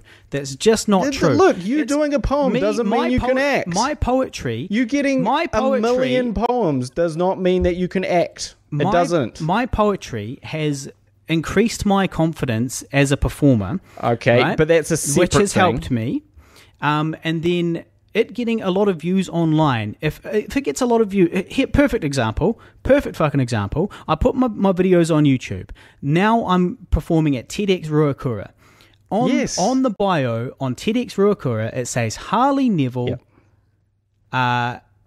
poet/actor, right there. So that's like promoting me as an actor, getting my name out there where people would not have even heard of me. But now they're going to see me as an actor. Looking at that. The bigger your star is, the more likely you are to get cast. The more likely I am to get put on fucking TV, on interviewed on things. You might that's what I'm saying. Like, poetry doesn't translate to acting roles. That is just so ridiculous. So you've got a person who's a performer, and you're not going to cast them as an actor until I've seen them act in something. Okay, not perform poetry on stage. So what happens is the very first time you've heard of them is through a poetry video. You heard of them because of poetry, and then you go, okay. Which is, again, not where filmmakers or casting agents are looking to cast people. Okay, but we're talking... so they found me not through that then. So what's the fucking problem? They found me through my showreel. But what's the fucking problem? So what we're saying, Guy, is that they found me through poetry. That's what your argument is. They have to have found me through poetry, not through acting, and then found out how to do poetry. No, what I'm saying is if they can find me you through poetry, and it's then not find my other videos. going to translate to the acting world. Or they cannot find me at all.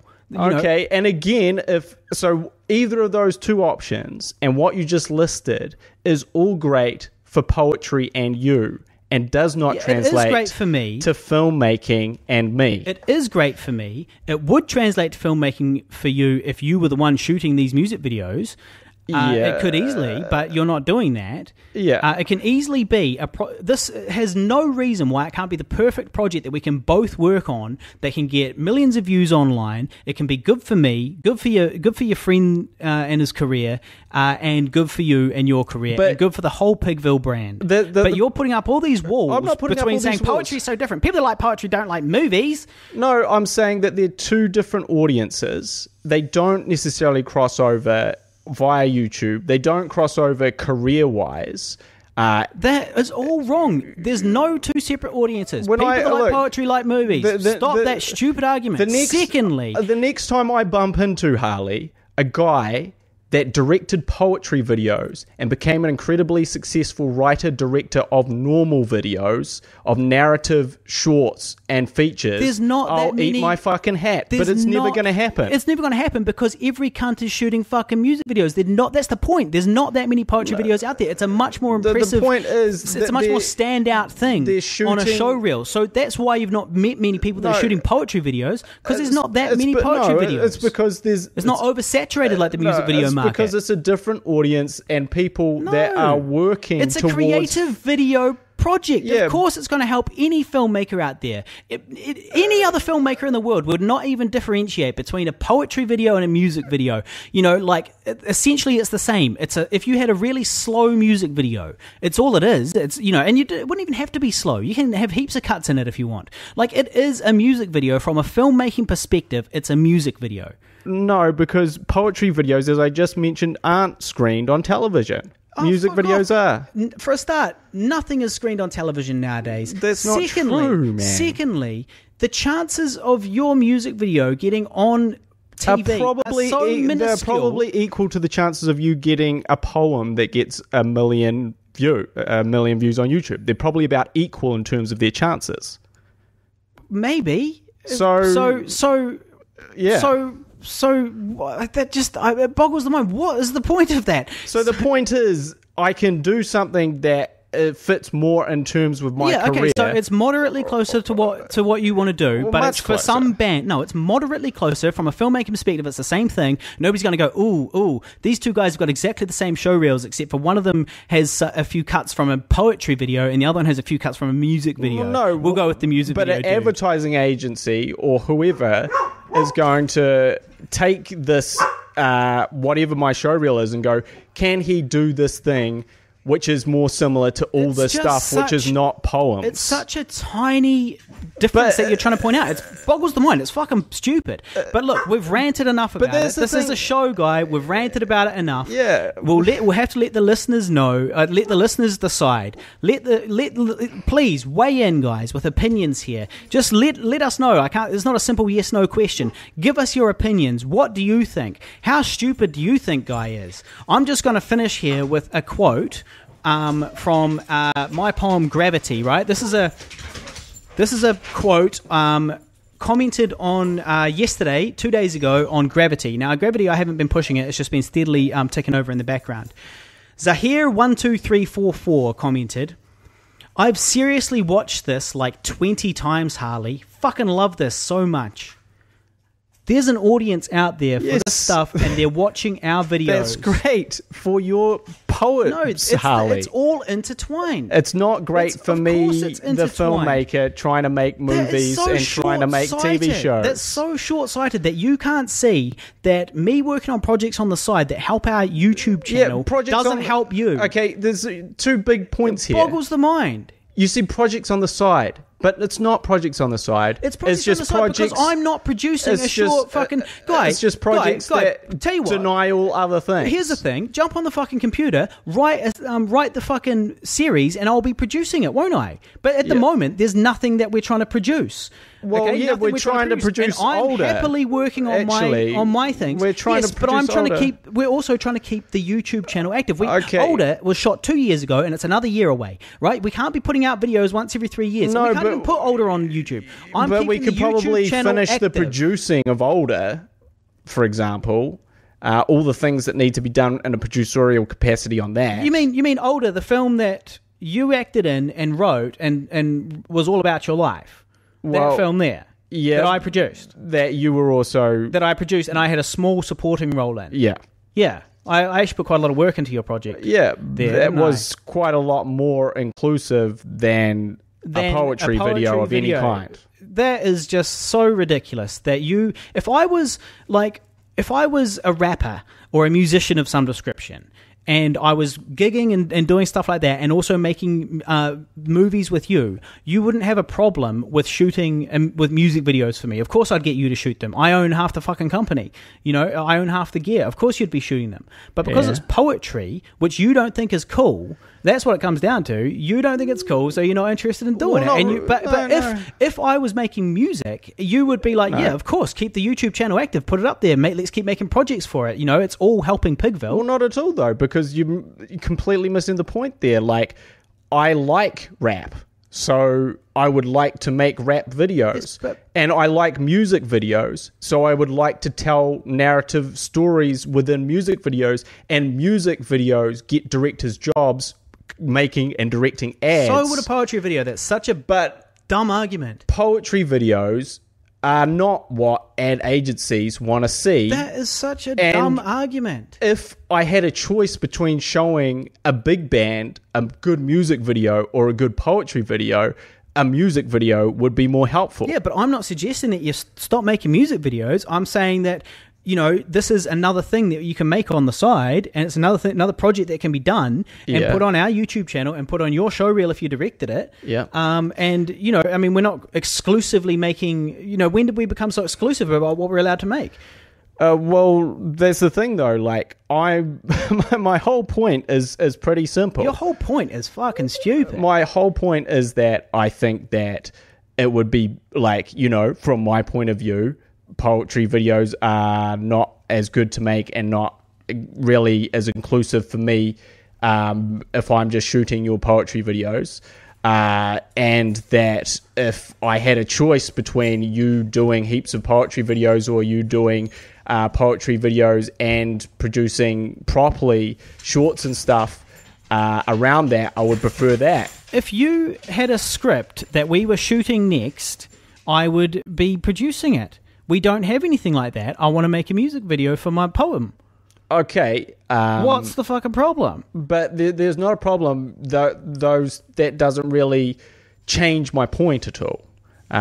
Because, you know, I do think that we actually have quite a few things that we could shoot tomorrow if you chose to produce them. No, fuck off. You have not said, Harley, I've got heaps of money right now and I've got plenty of time, so let's get shooting this next thing. Here's the script. I've finished it. It's the 4th draft. Here you go. Let's get started on this shit. I've done all my stuff. Now, Harley, start organising this shit. That just hasn't happened. In fact, what's happened is we don't have any projects coming out in the near future on the YouTube channel. So I'm going to make a fucking music video for my poem. Okay. Because it's likely to get a lot of views at the moment, which is good for Pigville.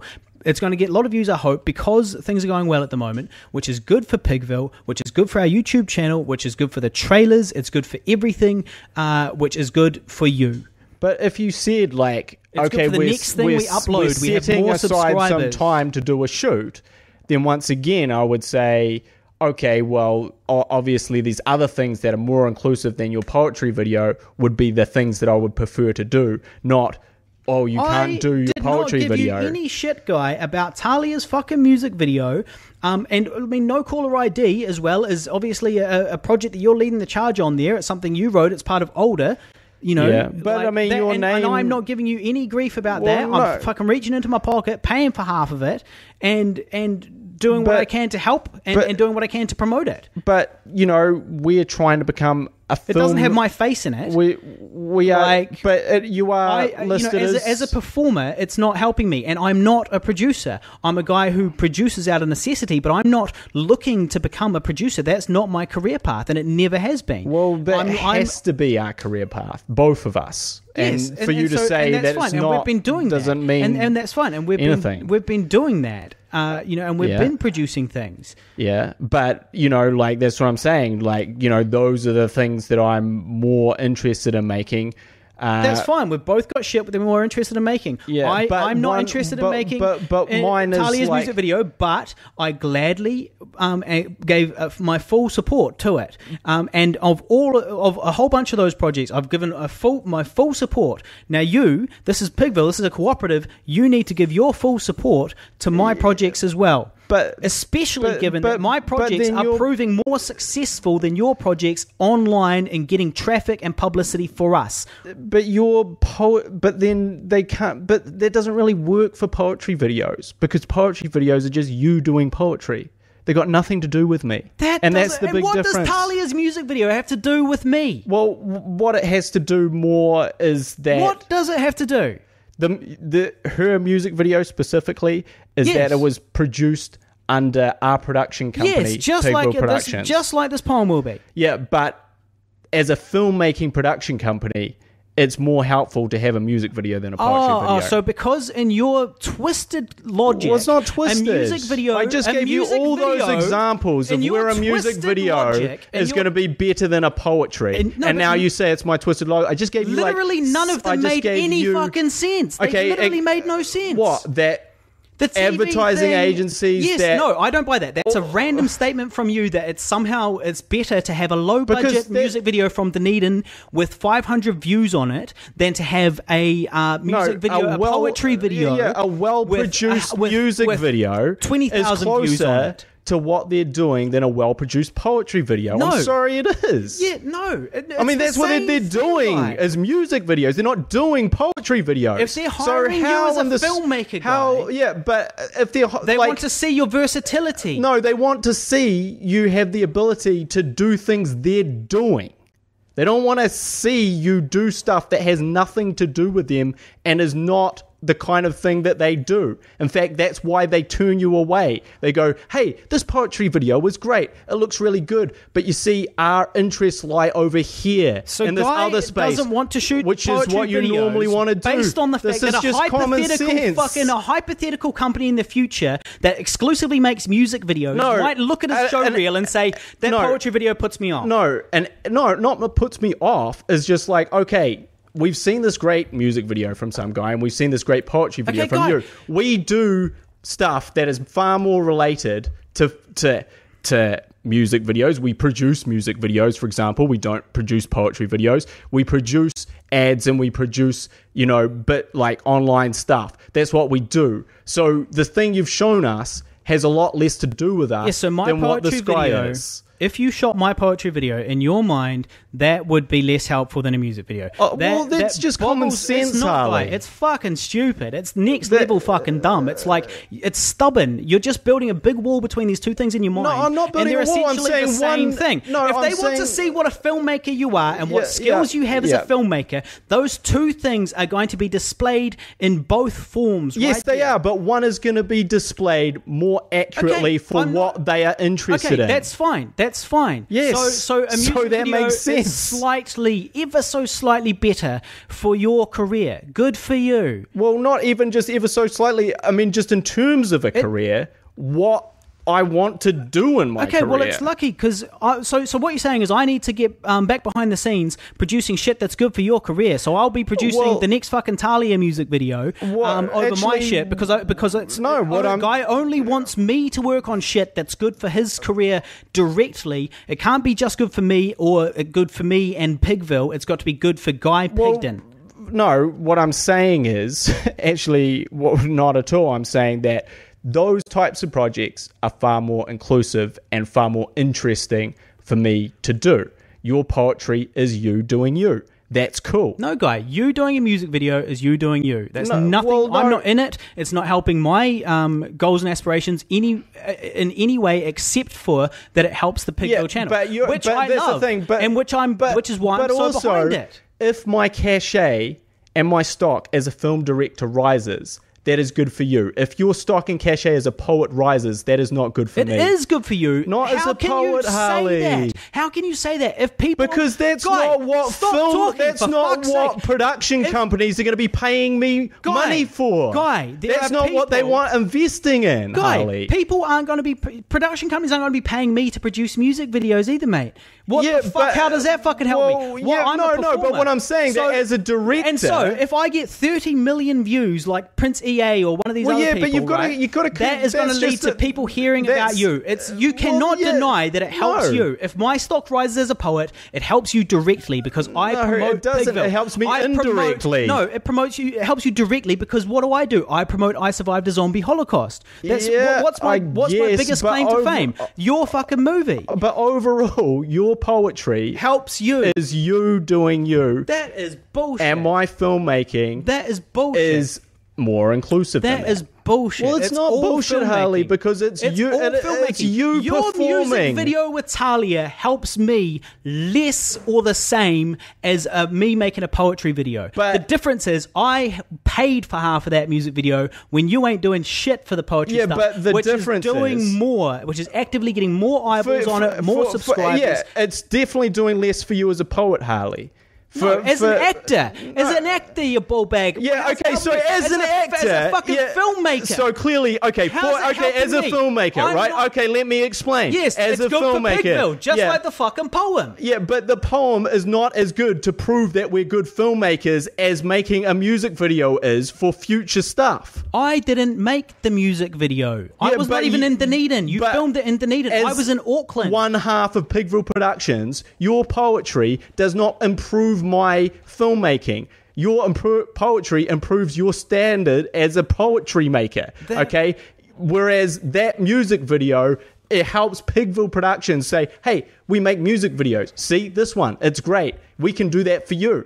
Whereas you doing a poem, it's like, yeah, I can make a great poem. Here's my poem. It's great. I'm a great poet. That's great for you. So you cannot see any connection between if I became a big poet with 30 million views and was selling books and shit, you think that's just a separate affair. It doesn't make a difference to Pigville or you. There is obviously... It's just not... It's not worth doing. You're saying it's not worth doing. A ridiculous hypothetical, until you're in that position where you've got 30 million views. Well, I'll be in that position if I keep putting out fucking videos. Oh, well, no. Or you'll keep getting several thousand views on the thing. Who knows? You don't know if you'll ever... So I shouldn't try.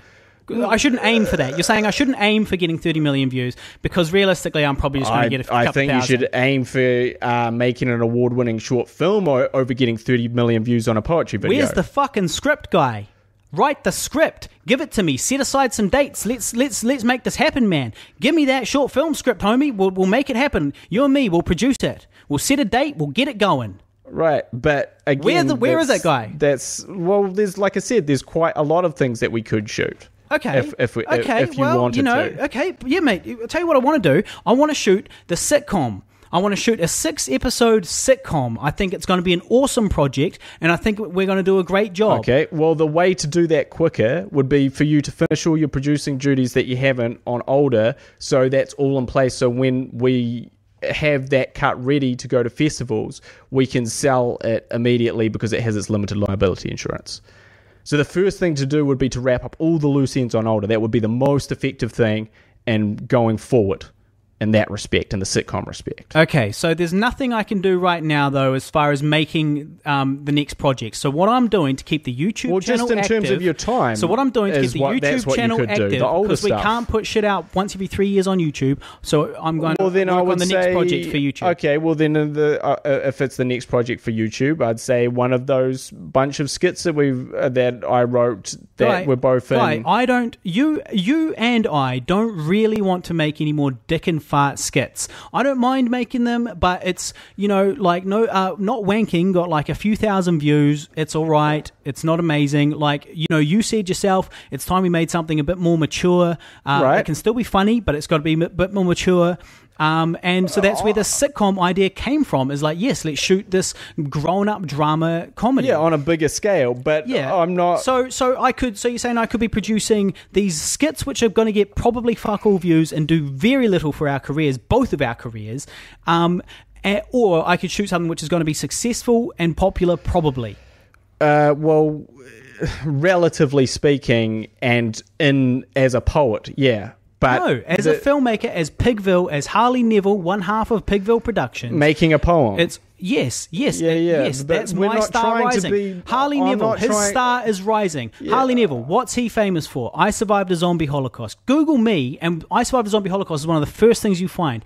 But my career, just like your career, is intrinsically fucking mixed up with Pigville, and it brings either way. It's good for Pigville. But I'm trying to be a filmmaker, not a poet. Yes. And you're trying to be a poet. I'm trying to be a filmmaker. And making poetry videos is a filmmaking task. No, they're actually it's filmmaking. No, it's really poetry. It's filmmaking, guys. Shooting a poetry music video is making a film for your poetry. Is the same as shooting a music video for some other cunt. It's so stupid. If anything, it's better because it's a double promotion. It helps my filmmaking and my poetry. It's perfect. Obviously, also that music video is for older. It's not like but not if you decide to shoot it. If you put that music video out and you don't do the edit that is intercut with scenes from older, it does zero for us. It has a link in the description on YouTube when she gets 500 views. Yeah, fucking awesome. Kind of like your poems do.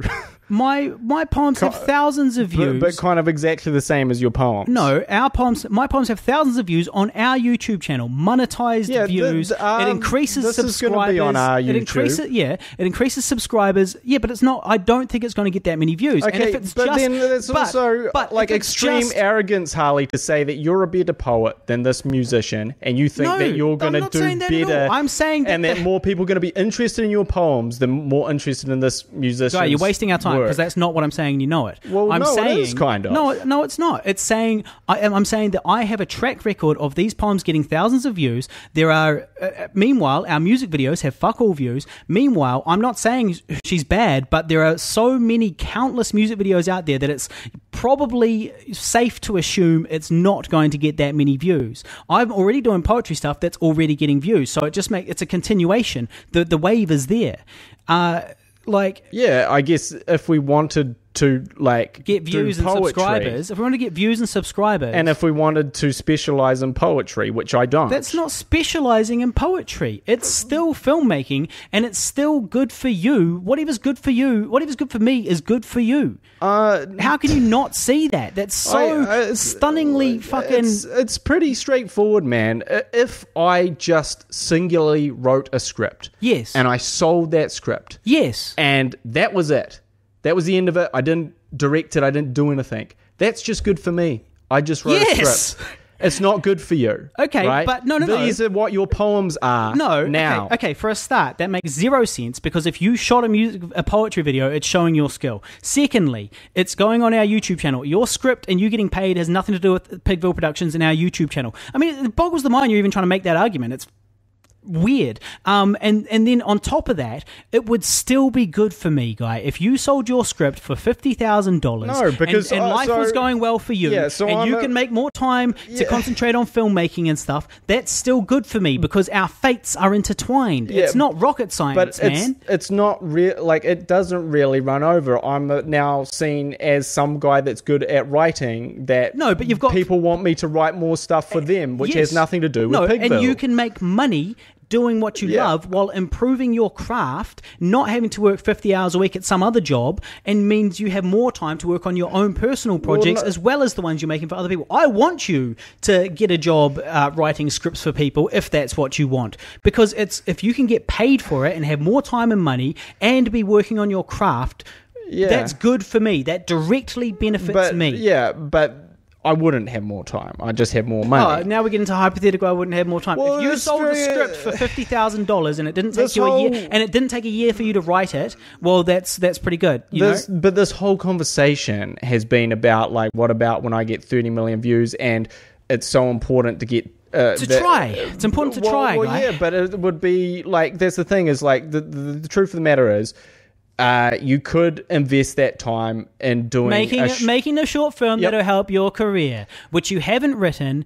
And no. and which will help which I'm people not as probably not filmmakers. acting in. Judging by the last few projects, which I'm not even acting in, which doesn't really help my career that much. Acting in them, that really helps me. Music video with Talia with my name in the producer credits doesn't help me. I'm not applying for producer jobs. But that's the thing, is like, of all the things we've done, there's one project that you're not in, being that one, whereas every poem that you do has got nothing to do with me. Not if you shoot it. Well, if you shoot it has everything to do with you, but you don't want to shoot. Your friend is a poet who is doing well, and you don't want to shoot music videos with him because you think it's a bit of a waste of time. You would rather be shooting a real music video as opposed to a poetry video. No, I'd rather be shooting what this boils down to. No, what it boils down to is... this is an opportunity. I already told you. What it boils down to is I would rather be making narrative stories. I get it. That's fine. So you're saying that because it's not a narrative story, you don't want to do it, therefore I shouldn't be able to do it because it's not good for your career. I didn't say any of those things. You did. That's what you just said. No, I didn't say you shouldn't do it. When did I say you shouldn't do it? You are saying, Guy, that I should be doing other projects. No, you're saying I should be putting my effort into other projects. Yeah, definitely. That's another way of saying I shouldn't be putting my effort into poetry. Well... That's what you're saying. My best friend is saying this. Yeah, for sure. If I'm talking about helping Pigville become solidified as a better production company, putting out more content that was more... You want to restrict our content exclusively to music videos and short films what I'm because saying poetry videos are just no help. I'm saying doesn't look good on the channel. They're much less help than a good short or a great short. For sure. Write the fucking short, Guy. I'm not saying we're not shooting the short. I'm not saying that. And they're much, and they're less exciting to me to do than those things. That's fine. And I'm not excited about Talia's music video. Okay, but fortunately... fortunately, I see that it's a stepping stone for both of our careers. It's good for Pigville. But you have to understand... What's good for you is good for me. Okay, I support you. Here's half the fucking money. But there's a huge fundamental difference between being a film director... on something, and a producer producing and film directing something, to a guy shooting clips for a poetry thing.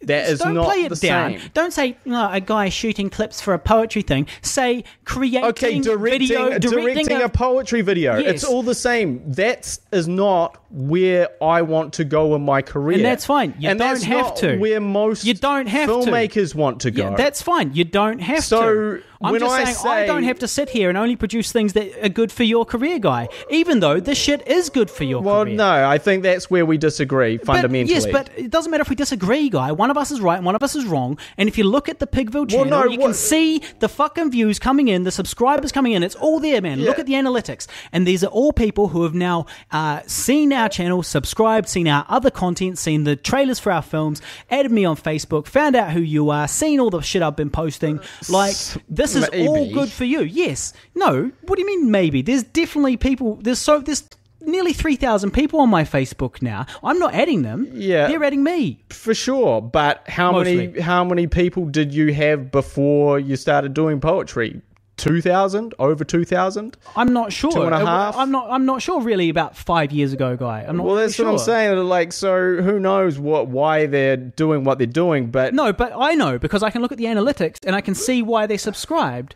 So they subscribe because they watch Gravity or they watch Message in a Bottle. And we can look at the analytics and I can show them to you. Yeah. And they are more successful than all of our other projects lately. Okay, but, they're not more successful than all our projects. Well, I'm not saying they're the most successful thing we've made, Guy. I'm not trying to say that. I'm just saying they're good for our channel. Well, then wouldn't it be good to make the things, try and make things that are not poetry that are those successful things? You are unbelievable, Guy. I very happily support projects of yours that I'm not really into. Okay. And you cannot support this poetry stuff of mine, which not only am I very into, I'm very passionate about it. It's one of the first things I've been passionate about in quite a while. I really like it. And it's important. It's important to me, Guy. This poetry, and if you translated some of that passion into doing it's hard good for you stuff that we've got to do, and you can't get behind it. Pigville projects, and you can't get behind that would be way better for sure. Oh, that's fine. That's your opinion. That would be better. That's fine. Well, but you can still get behind me, man. You making a music video for Talia isn't much good to me. But I'm behind you. I'm supporting you. But 90% of the other things that I do are much good to you. Yes, but this you are downplaying the value of the poetry videos. To me personally, for sure.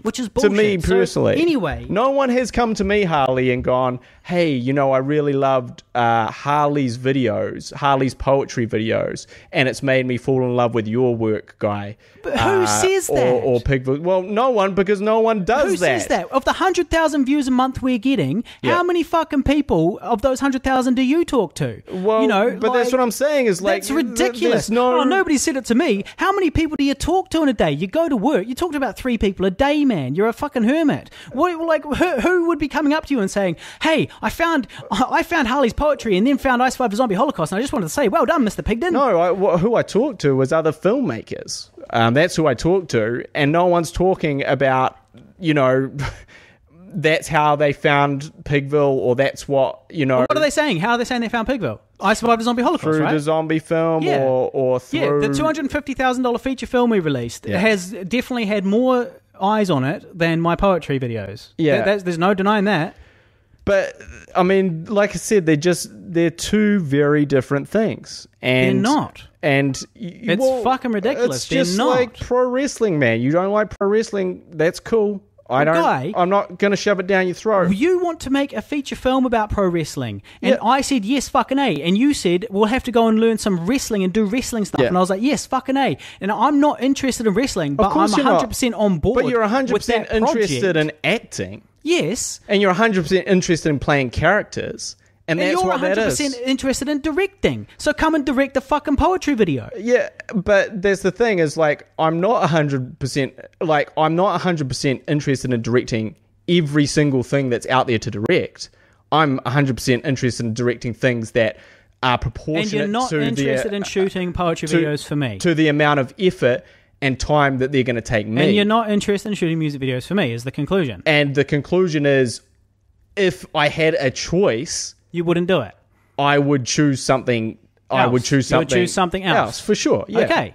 All right. Well, just so as we're clear, you're never going to direct any of my music videos. No, I didn't say that. No. I'm saying it. I'm telling you right now. Okay, you're never going to direct any of my music videos. That's your choice. I'm going to keep on making them, though. Of course you are. I'm going to keep on making them. I'm just saying, don't spend all your time doing that. Spend your time doing some of the time doing the Pigville stuff. On it. I spend a lot of time doing Pigville stuff, and I will spend as much time as I need on it. And it just seems to me that you are intimidated by me concentrating on something else creative that's exclusively filmmaking. Sheer arrogance talking, Harley. Well, it just doesn't make sense to me otherwise. It's blind arrogance. No, Guy, it doesn't make any sense. Why would you have any problem with your friend making poems and poetry videos which do well for you, unless you somehow felt like it was a threat to the filmmaking, which is ridiculous. It's just preposterous, because I'm not. I'm still doing filmmaking stuff. This is not coming at the cost of filmmaking stuff. If I wasn't making this Saturn's Return video soon, there's not another project that we're making. Okay, but like I said, like, for instance, like, all the stuff on Older that needs to be done, that would be way better to do than make the Saturn's Return. Get all that stuff done. That would be way better than doing the Saturn's Return video, because then we can sell Older, and that's done. But you're not going to do that. You're going to do the Saturn's Return video. And I guess my point is more related to those types of things. There's a lot of kind of shitty jobs, or that, like, I will have to do, or that you've been putting off to do all this other stuff. And that is really the issue. It's not that so yes, it has come at the expense of our filmmaking.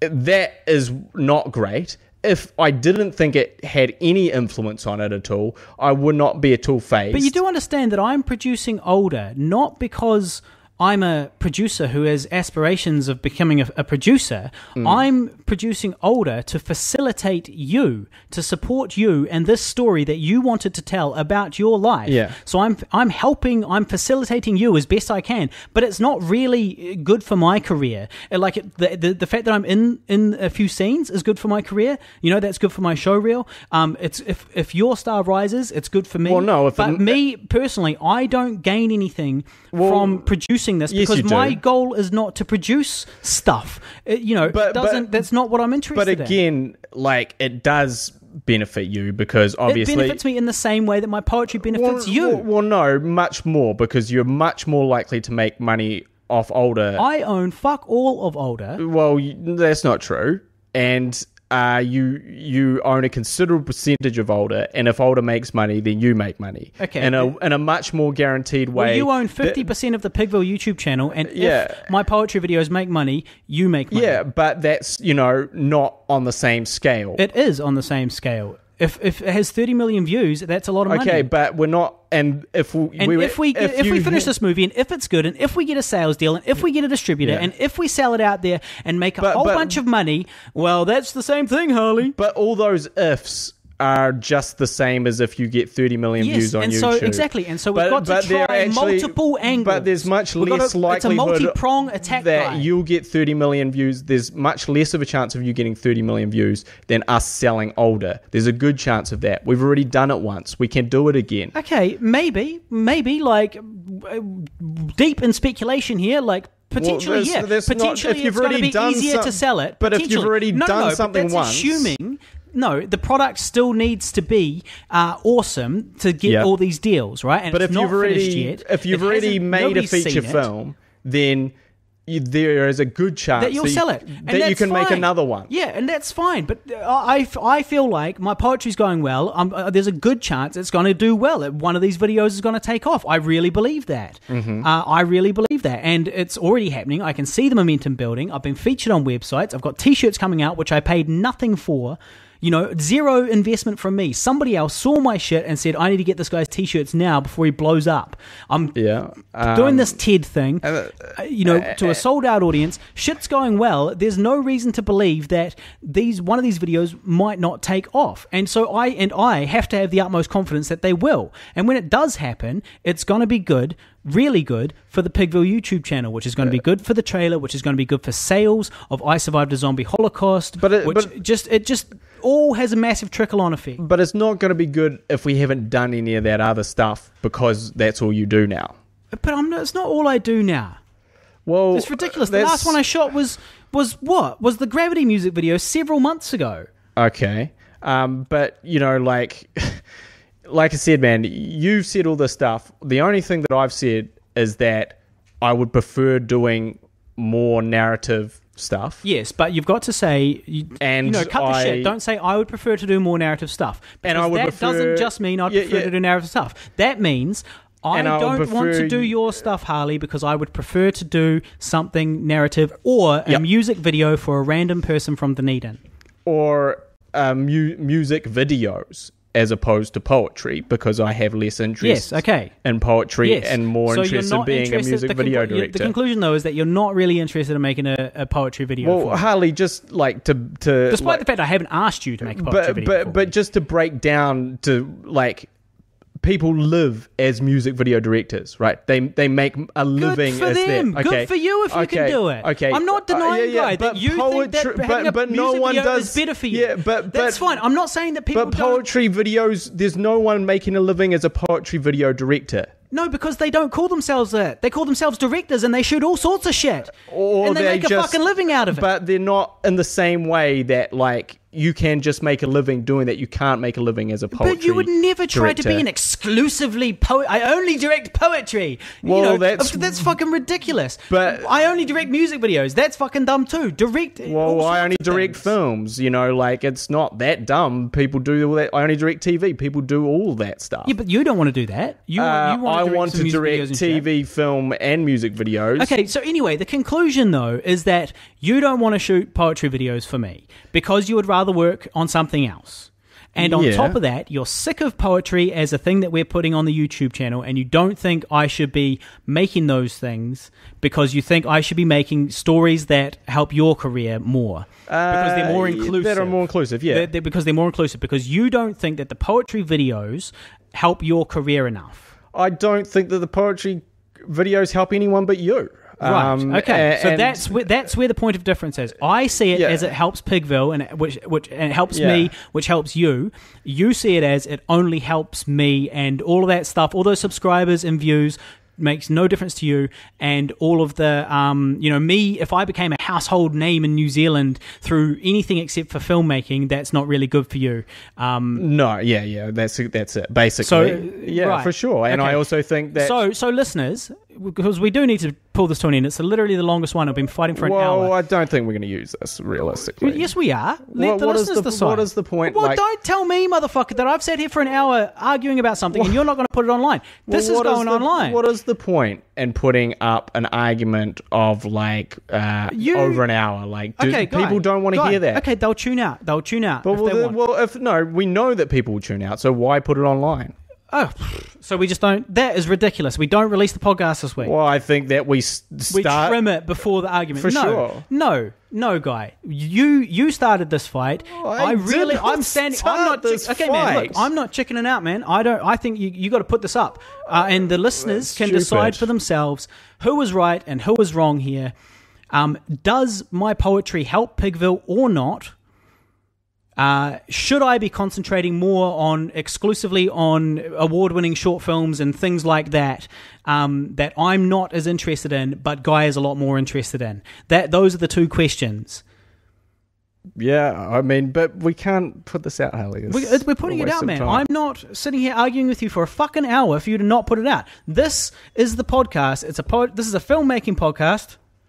This is a podcast about our lives. Exactly. So look, we've got to put the fucking thing out and let the listeners decide. And if they tune out, they tune out.